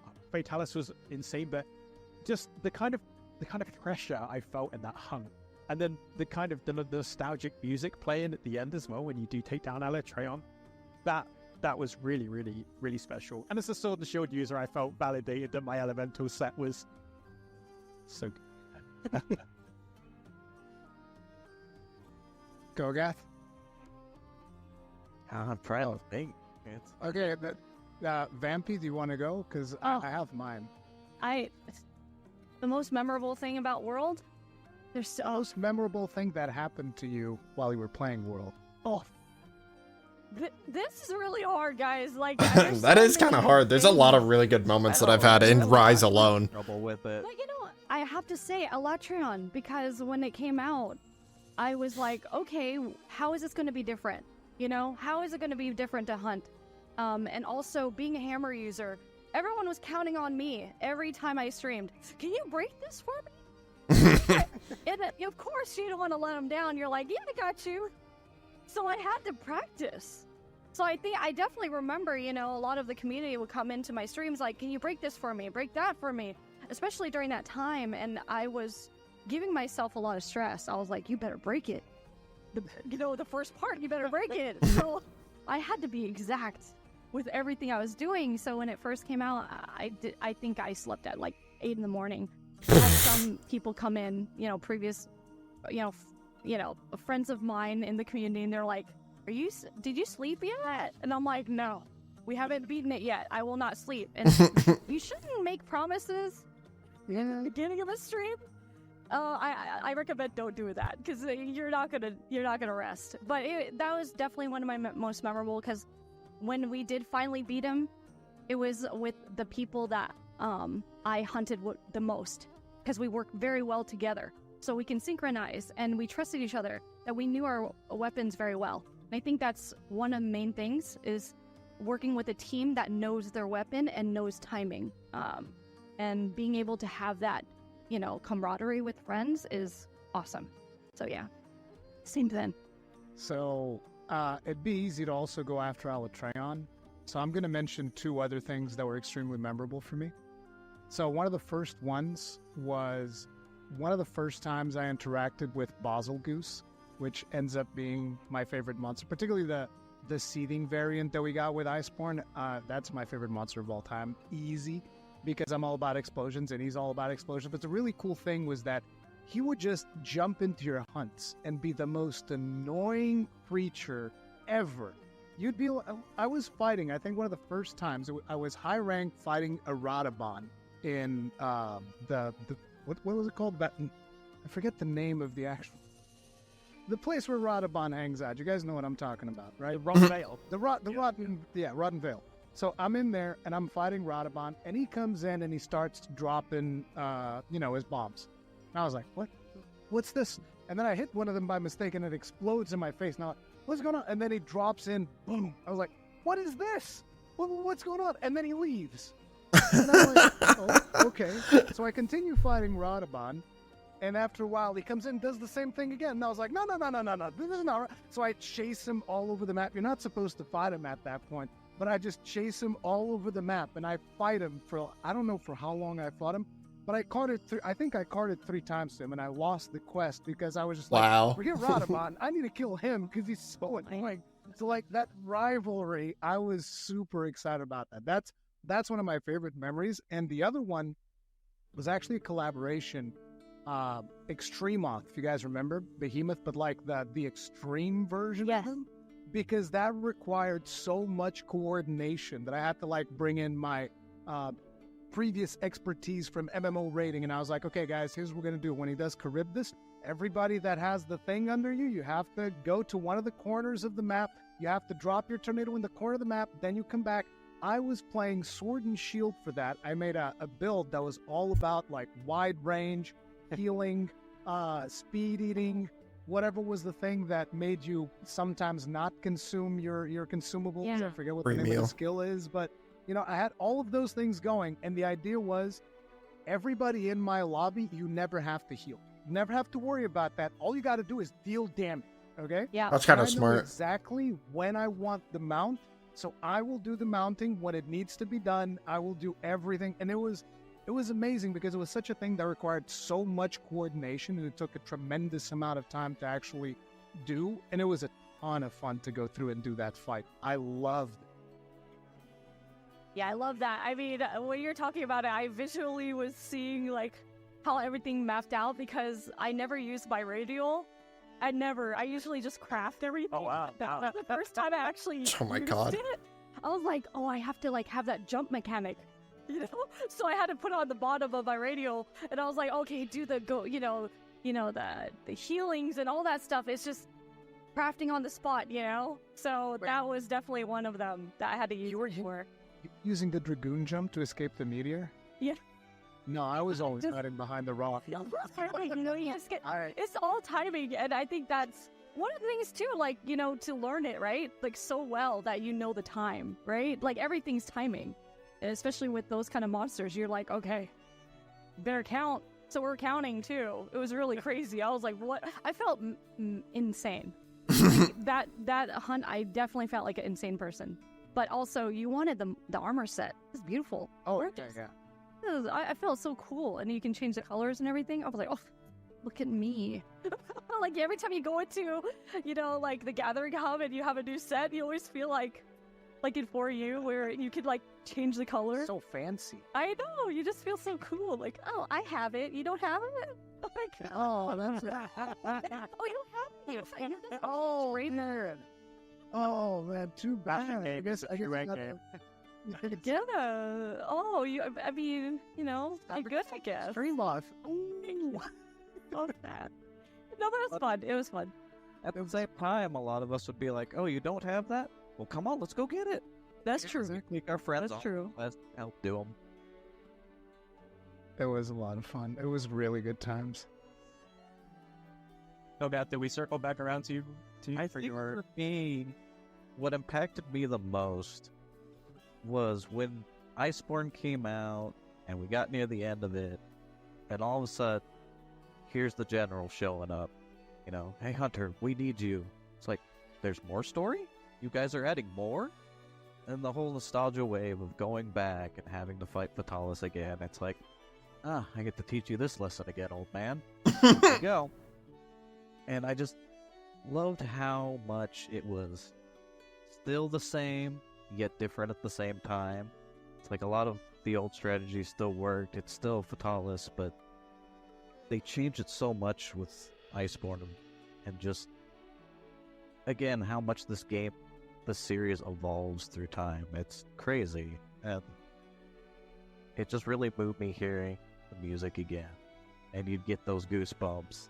You're like, yep, this is it again. This is why I'm hooked on this series. And when you get proof of a hero, when you get him low enough, Yes. proof of a hero kicks in. Big, it almost big brings vibe. tears to your eyes. Oh, let's go. He's down. We gotta get him. Every time anyone talks about anything, I'm just my face. I feel like getting hot because I'm like, I know how you feel, and that's the coolest thing. Like, Relatable. I have a big doofy smile on my face right now. Feel a little bit of yourself in that moment, with them. So it's awesome. I just see now it's obvious the team definitely thinks about what they add to the game Yeah. into everything they do. Even with the collaboration quests they do, it's not just, yep, here's an outfit from this game. With World, they added new quest lines and really made you feel like part of their world as well as part of Monster Hunter. Yep. Yeah. Honestly, when Proof of a Hero hits in that Fatalis fight, I feel like my brain just like hits like a weird like, I don't know, a weird level where I'm just like, nothing else matters. I think I've made some mistakes in that hunt at the end because I've just stopped thinking at that point. It's too crazy. I mean, on my first solo kill, by the end, I was actually playing Sword and Shield, and I was just like mashing circle, like, just die. There was like 10 seconds left. Just die, please, just die. And you don't know when because you're just moving back and forth, and it's not very obvious because you're in contained area. You're like, you gonna die? For me, it amps me up. Like, that music hits, and I'm standing up now playing the game. Come on. Let's go. The lean in. Dude, the Geismagorn Proof of a Hero It is was hard, top though, notch. man. Like, Fatalis is hard, but that was rough. Yeah, that was a rough one for sure, but very fun, and he looked amazing. More Oh my monster God. hunts need Just to see Proof of how a Hero they all behind him. sing. What? Like, I've heard 8 when you're like, that is real tiny. Like, you would fly over me, you know, like in that lava area, you know. So it's very interesting to see him that big. So Yeah, well, we'll move it on from World and Iceborne. Obviously, that's such a huge topic; it's really tough to. But Could be hit rounds. yeah, we could keep chatting for forever. I want to touch on Monster Hunter Stories, which we just recently announced that I want to hear Monster about Hunter this. Stories 1 is coming back to modern platforms, which is really exciting. But have you guys played either of the 2 Stories games? I mean, we both Jono and I think we've already talked about some of our memories in the pre-show. We both love those games and the different, like, kind of turn-based RPG style it brings to the series. But how about you guys? Oh yeah, I've played them. Like, when I first saw them, it was their predecessor. There was this arcade machine in Japan called Monster Hunter Spirits, and they'd have all these little baby designs of monsters. I was like, those are really cute. I really want those. And then seeing them bring it over to consoles, change it to Monster Hunter Stories, I was like, yep, this is what I want. I love these kind of games. And just the characters really grab me. I know Naviro is not for everyone, but I absolutely adore him.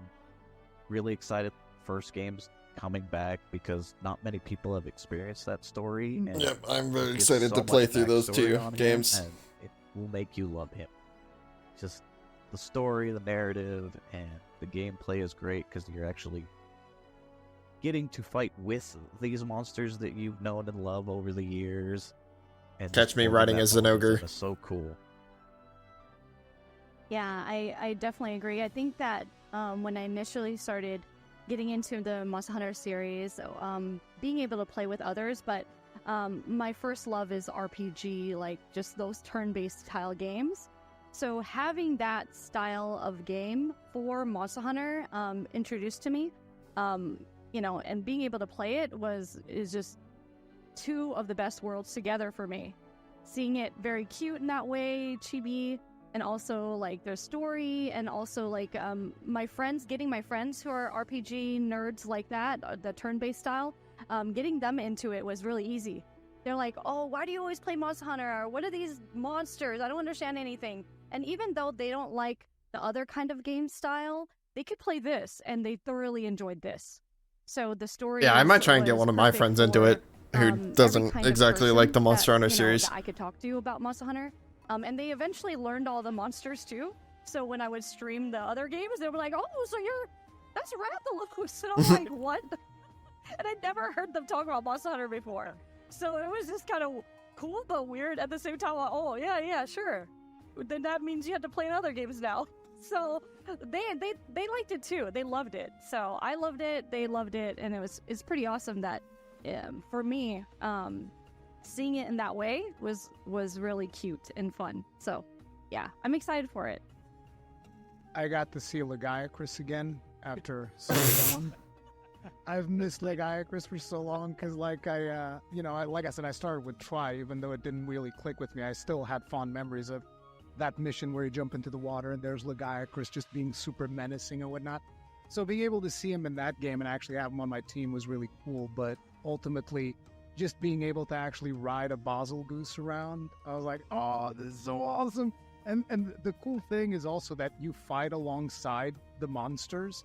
And so I would also be wyvern firing because you guys actually put gun lance as one of the weapons. I don't think all of the weapons were in there, so the fact that we had gun lance, I was like, yes, gun lance, and you could actually wyvern fire alongside the monsties. It was just an absolute blast. The monsties. And the ultimate attack that we could do with the Basilgus was also freaking amazing. So it's like, Dude, they're hyping me up for it. I'm very excited. Basil going all over the place, killing all of the other monsties and whatnot, and yeah, it was perfect. Love Any game where you can befriend Kazu, I think is great No. in my book. No. Is that your favorite? Oh no, but It's okay. Good. but he has the best theme, you gotta admit. I mean, oh yeah, That OST. yeah. The headphones just explode. OST. Did you say the OST? Oh yeah. The best. The best. I'm I'm a fan. I Hey, love hold on. Kazu. You raise a good point, Vampy. We've not actually revealed our favorite monsters yet. So, as you brought up the topic, would you like to start? Oh, Brachydios. When I first saw him, I was like, what is he doing in there? The lava area and for you, I was like, what is his head doing? And he just blow things up. Like Basil Geese, right? He would just blow things up at the same time. Basil What is Geese. this? I love Everybody has a different pronunciation of He was Basil also Goose. very cute to me. Even though he was like causing destruction, I was like, this guy's adorable. And I think Guild Marm helped in that. She kept talking about him and made me obsessed too. And I was like, he's pretty interesting. She kind of brainwashed me, so I really liked Bragdios, so that's my favorite monster. Mine has kind of evolved over the years since, I started with the beginning and just the love of Kutku lasted quite a long time. Then finally Generations came out and I see Gamoth on this big, beautiful elephant and fell in love with her. And then now we've got Malzeno and I just absolutely love the vampire vibes of him and color scheme and just everything clicks with me. Yeah, Malzeno's definitely up there for me. Yeah. Those are awesome, but again, to me, it's seething Basil Goose. I mean, he literally jumps up in the air, drops a bunch of bombs, and then explodes as a nuclear explosion in the middle of the map. Gorgeous. Love it. Can't get enough of it. You're like a simple man. Exactly. I like explosions. They say cool guys don't look Me at caveman, me explosions. like explosion. I feel that, though. I feel that. I see it. Every time someone talks about their favorite monster and just that one, I know them already. I'm like, okay. Yep. I see what you like. I see what you like. Cool. How about you, Well, Joey? yeah, I'm a Devil Joe fan. I have to. My name is in it. Oh, you like? But also, yeah, Wow. I love the pickle. It's got like the pickle. tiny arms, so it's it just invades right in. Just completely destroys whatever hunt that you're doing. Which I love that. It's just like the unpredictability, and also it's just got so much charm. It's just like this. Do you remember the pickles that they used to sell? Do you ever see those? Why are we talking about pickles all of a sudden? Devil Joe pickles. It was really. Oh, they sold the... Okay, never mind. I still have it, which is kind of gross, but I still have the thing. I was like, why? But then I bought it. I was like, How many years ago now? I don't want to remember because I didn't look at it either. But it's kind of gross. But anyway. Yeah, but Devil Joe, yeah, I think he's the Devil Joe. His character, we could talk about this for the whole stream, but like Devil Joe's character is very interesting. Like you want to troll him. Yeah. Like he's not very serious to me. He's just like there, and he's just hungry all the time. Just never scared of him. I'm just like, okay, come over here. But yeah. But yeah, before we end up on the mythology of whether or not Devil Joe eats his own tail or not, but, my favorite monster, and I'm not copying you, I swear, is Brachydios as well. It's blue, first of all, and I'm quite fond of that color. Explosions, like early on in my Monster Hunter tenure, I really kind of liked slime weapons. I loved explosions and blasts, but not to the level of gun lance. Appreciators, obviously, they like big explosions. And obviously, what we now know as the blast status. And I just love its music. I love how it fights. I love how it looks. It's raw. And then, obviously, in Iceborne with Raging Brachy, like, normally when a monster's nearly done, it's limping away, it's going to sleep, but Raging Brachy's like, oh, no, I'm not stuck in here with you, you're stuck in here with me. And then it creates that arena neither of you are leaving until the other's fallen. And I just think that's like one of the most badass things I've seen in a video game. It just flips the end of a hunt on its head, and things get even harder for you. You know, you slogged against this giant Bracky for ages, and it's not done with you yet.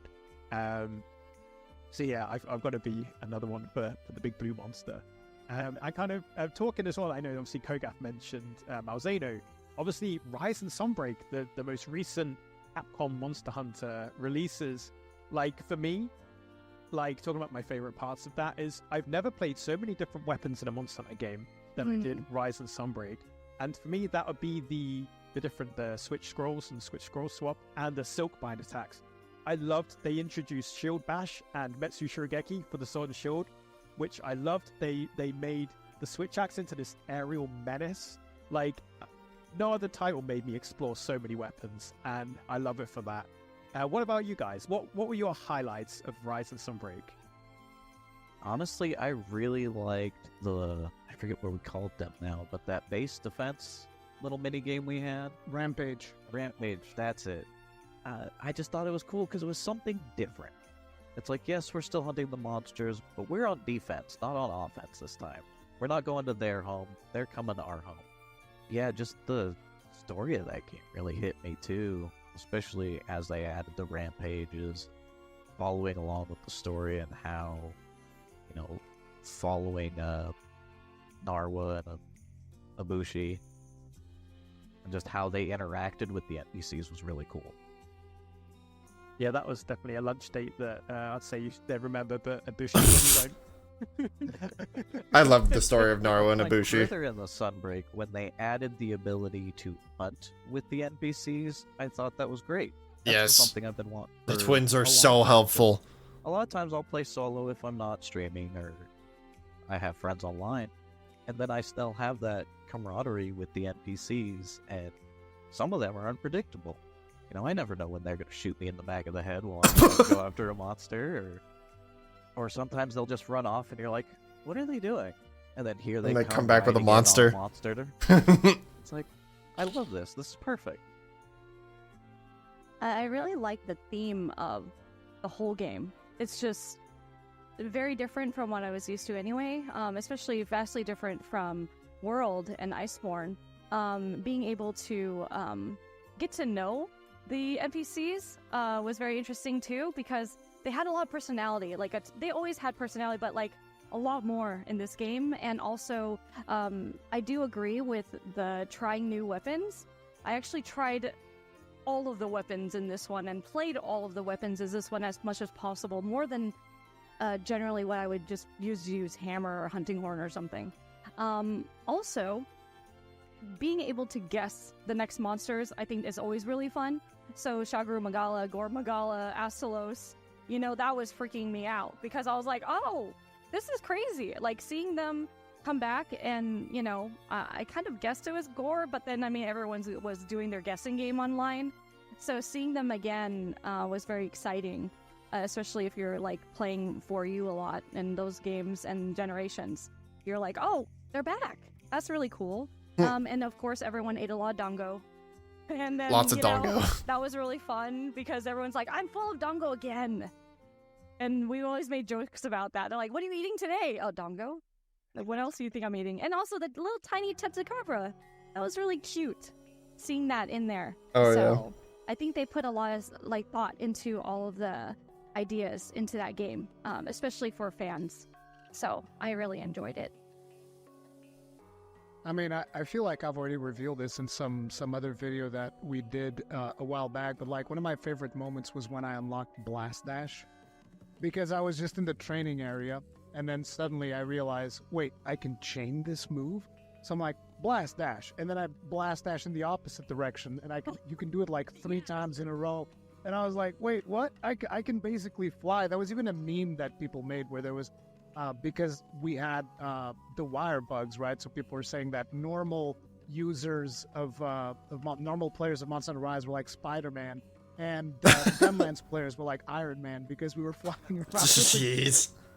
Very true. That was so much fun, and the tremendous amount of play styles that it unlocked for Gunlands, where you had at the beginning of Rise, you had like stake spam because you could basically just constantly do the worm stake, and then you would do guard reload, and then worm stake again.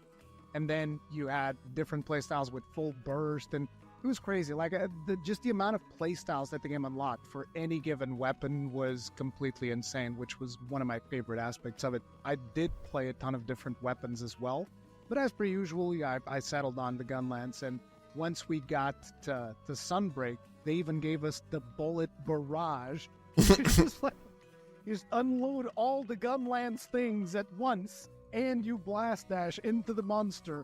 And naturally, gun lance mains all had to come up with a way, we need to just do this skill non-stop. So just get all the things that synergize with quick wire bug recovery and bullet barrage, bullet barrage, bullet barrage. Sick. That's hilarious. I may have picked up Gunlance because of your videos on that. Once I saw the bullet barrage, I'm like, I'm in. So I had to quite a bit with the Gunlance. It's pretty incredible. Oh, it's awesome. Yeah, like talking of the monsters, actually, obviously, you mentioned obviously like the themes. Obviously, we got the yokai, and then you've kind of got folklore monsters in Sunbreak, and even me, I love Gormagala as well. It's probably like top 3 monster for me. And seeing it come back, and I remember when the trailer came out, it's like, is that a Gossarag variant? And then no, Gormagala comes out of nowhere. And like, Gossarag as well, like, this monster, when it stuns you, get a unique animation where it slowly drags its ice blade up to you and things like that. And then, obviously, I can't get this quest out of my head. I can't remember the name exactly, but when the Curio are kind of at their highest strength, Guys of Gorm is on the horizon, and you go into the Citadel, and everything is gone. There's no spirit birds. Yep, no that quest freaked me out. No small monsters. You even see the corpses of large monsters. There's no music. It's silent. And I've not experienced anything like that in a Monster Hunter game. And narrative has caught me off guard so much.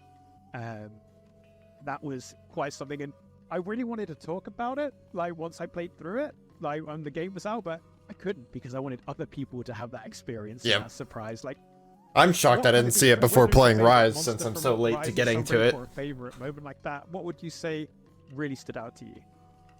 Yeah, definitely that moment you described, because it reminded me almost of like Resident Evil. You're like, everything around me is dead. Everything is gone. What is going on? The dead Zinogre made me really sad. Just that moment was insane. As you said, I've never experienced something like that with Monster Hunter, where it's just all of a sudden the ecosystem is gone. Because we've always kind of had that living, breathing world, and just to have it vanish. I'm gonna say that too, because I was streaming that moment actually, and I felt like almost confused, because I was like, is this where it's going later? I don't know. I mean, we're not going to speculate other games or whatever, but that tone is something that kind of was a bit overwhelming for me, because I'm not used to that at all. We're not used to that feeling, that eeriness. And I think that, that was well translated. I mean, huge props to the devs, like, doing that, because I think it also kind of, like, created a few more new wrinkles in my brain to think about, okay, what's the future going to hold in other titles, you know what I mean? So I'm always thinking, like, okay, they know how to do that very well. So, but of course, the themes, I love Gossarag. I think that is definitely my favorite from that game, and fighting that monster, I think it's just so much fun. So yeah. So one of my favorite moments, I mean, maybe it's my Portuguese blood or something, but it's when we see the scene with the ship, and the captain is in there, and they're getting ready for the final assault, and I'm thinking to myself, oh, we're gonna fight on the ship. This is gonna be amazing. And unfortunately, that wasn't the case. But still, having the ship there, and that moment where I think he throws a rock or something, and the admiral is just standing there, doesn't even move. And then Luchika goes in, balls of steel, with the gun, shoots the rock out, but the admiral doesn't even flinch because he's ready for war. We're going in. Ready for war. He's ready to die. The cannons, were they the Dragonator cannons or whatever it was? That then when you're fighting Guys of Gorm, you can actually call them in, and they just shoot this explosive Dragonator that starts detonating all over the place. Like, I love that moment. That moment was absolutely amazing. It's not my favorite fight. I still like the fight a lot. if I had to say a favorite fight, it's probably going to be Volstrax. Like, Volstrax in that game is really good. And especially some of the... What was that? There was one of the hazard quests or something at the end of Rise where the laser would just one-shot you.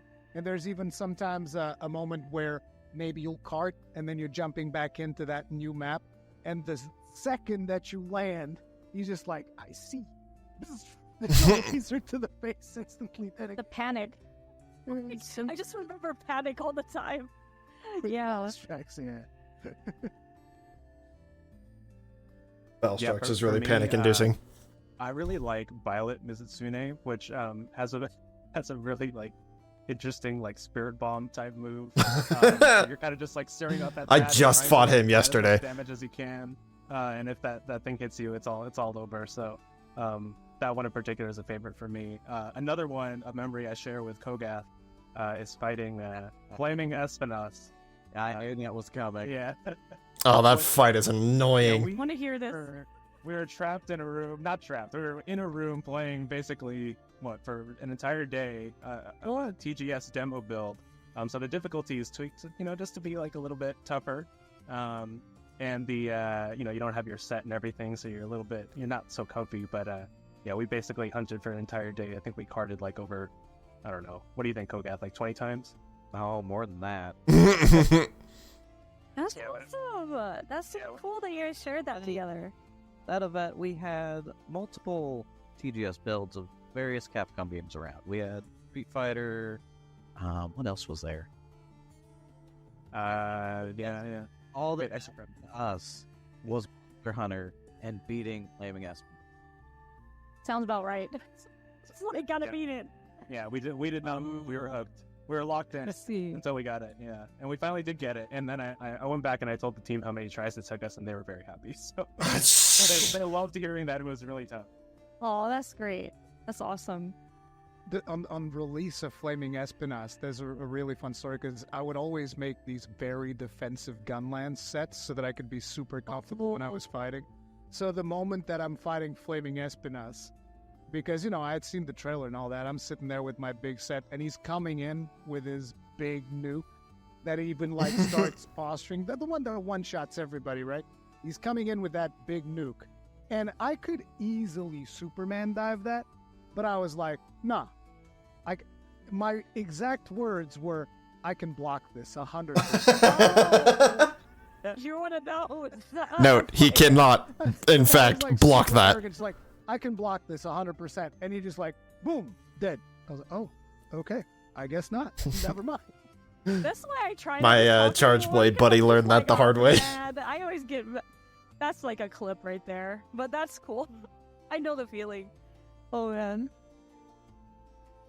Well, I think between all of us, there's been so many good memories with the series, whether we've been playing for the full 20 years or 10 years.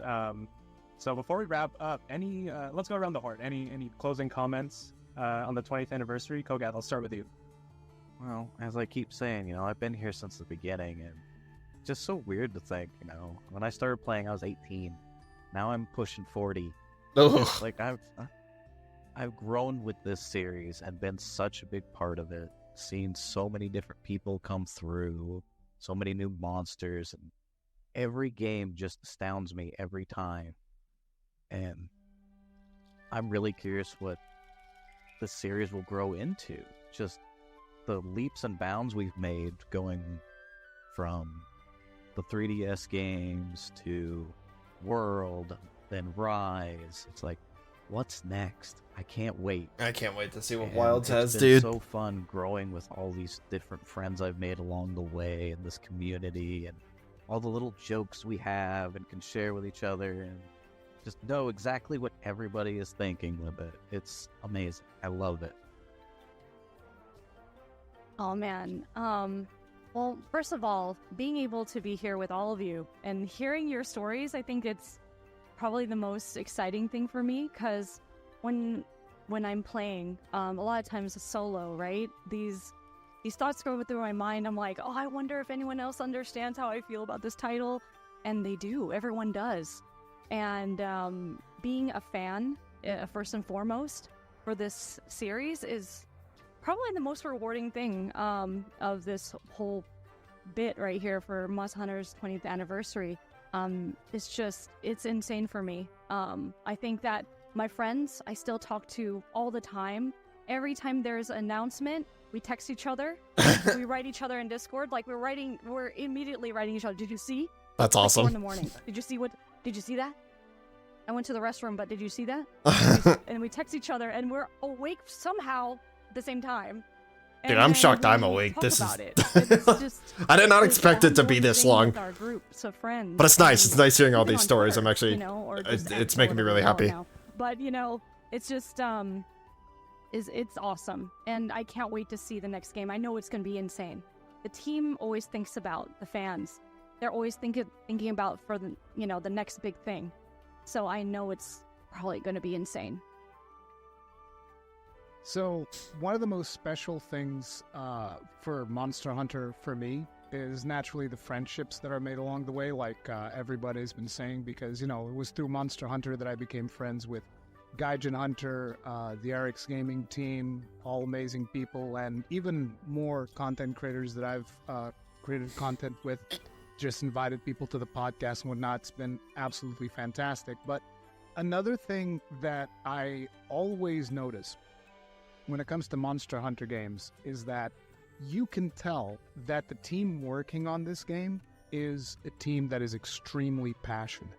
Because they pay attention to the smallest little details that probably 90% of people are not even going to look. Like, one of the things that I always like bringing up is in the canteen for Monster Hunter World base game, there's that palico that's blowing into the fire with a tube. And he's just sitting there blowing into the fire. And, if you're a part of an animation department, it's super easy to just make an animation and the palico is just sitting there going, and that's it. That's the animation, right? But for some reason, the Monster Hunter team doesn't do that. So they go and they make this palico blow into the fire twice. Then he looks around, looks at the fire. Then he does it again. And then he looks around again. Different animations. Like, it's not the same looking around animation. And then he does it a third time, and the fire, backdrafts onto his face, and he gets, burned. And he goes there's this crazy animation detail that you don't need for any reason, but it's there. But we love the dedication. The detail that lets you know that, no, this team loves this game. The detail that they go through with the palicos and every little thing that you see, every little interaction that you see throughout the world, that doesn't need to be as detailed as it is for the game to function. It doesn't really have the gameplay effect almost, but it increases the immersion and just showcases the sheer raw passion that this team has for the game. And it never ceases to impress me. Yeah, well, with that, we're headed to the summer where there's going to be news for Monster Hunter Wilds, and we're also launching Monster Hunter Stories on new platforms. So obviously the future is super bright. We're super excited. And we want to say thanks to you guys for joining us. We were super happy to do this and to have you on and to talk all things Monster Hunter. We love all the passion for the series and the roles that you guys have played and spreading the good word about Monster Hunter. So thank you very much. And we really appreciate it. Thank you for having us. Oh my god, this is really awesome. Can't wait for the next game or announcements. Yeah, it's been super fun, and as Joe said, summer, more news on Monster Hunter Wilds, and obviously 2025 is getting closer with each passing day. But yeah, here is the last 20 years of Monster Hunter, and here's to 20 more years. So yes. Happy hunting, everyone. Happy hunting. Happy hunting. And is that it? Oh. Hunter's Choice Top Monster full results. Wait. Oh, is it gonna go through all 200? No way. Well, this is nice seeing. There's no way it shows all 229. Oh god.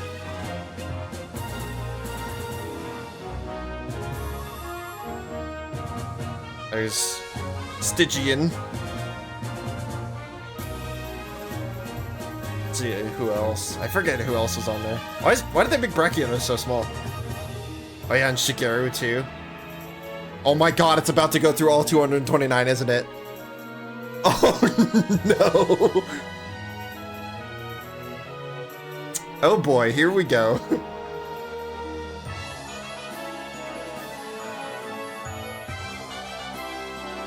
I'm trying to watch them as fast as I can. This is, oh god.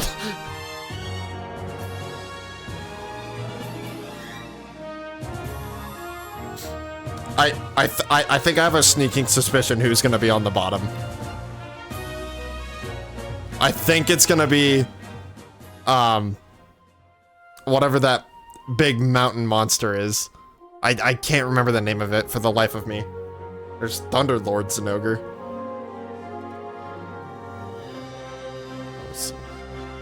Saw Dalmadur. There are a lot of monsters on here that I've never seen before. Risen was a difference? I didn't know that.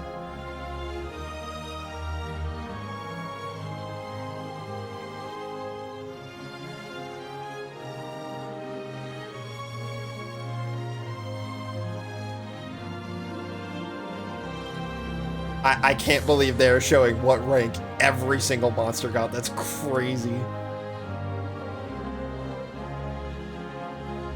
It's nice to see though. I am glad they did it. Fleming Espinoss being that low makes sense. That is an annoying fight.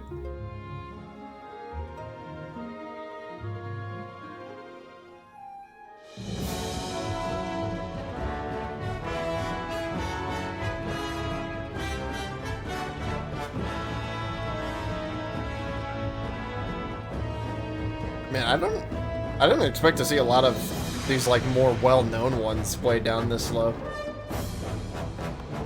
The Apex as being down this low makes sense though, because they're not too different. Oh man, no love for Royal Ludroth. Or Geismagorn for that matter. I really liked the Geismagorn fight. Maybe not as many people have fought him. I am shocked he is not lower. Who is the last monster then? That's embarrassing for anybody who's a fan of that. Garen Golem that low? Wow. Almudron makes sense. That's an annoying fight too.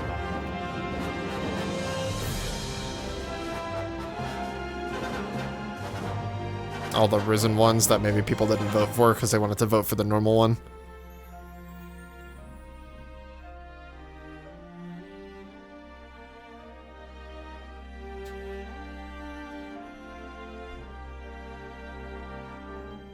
There was a green Nargacuga. Oh man, Ibushi that low is crazy. Wait, we haven't even seen Narwa or Narwa the Allmother yet. Oh, they are low, aren't they? Oh no. There's still like 100 to go.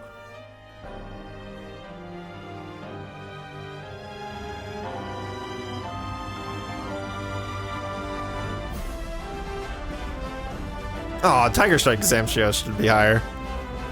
There's Narwa. Unless Narwa the Allmother doesn't count. That's a different one. Blood Orange Bishaten that low too? That's kind of crazy. Great Baggy. Aurora Somnicanth. The sleep ones. Everyone's like, nah, screw that. Steel Uragon. Alright. People just didn't like the Uragon, I guess. What? There we go. Monster Hunter 20th anniversary. That was their whole 2.5 hour little special program. Obviously I can't go back to my camera because it's frozen, but thank you guys so much for watching. I certainly had a lot of fun listening to these content creators' stories and seeing Zinogre win top spot in the best monster. Well deserved, by the way. Zinogre is the best monster, hands down. But with that said, I hope you guys enjoyed today's video. If you did, in fact, please do leave a like. Don't forget to leave a comment. Don't forget to subscribe if you have not. And don't forget to ring the bell to get notifications of when I upload next. And don't forget to check all my socials down in the description. I'll probably be liking and reposting a bunch of Monster Hunter stuff with everybody talking about it. But yeah, with that said, I'll see you guys all in the next one. Bye-bye.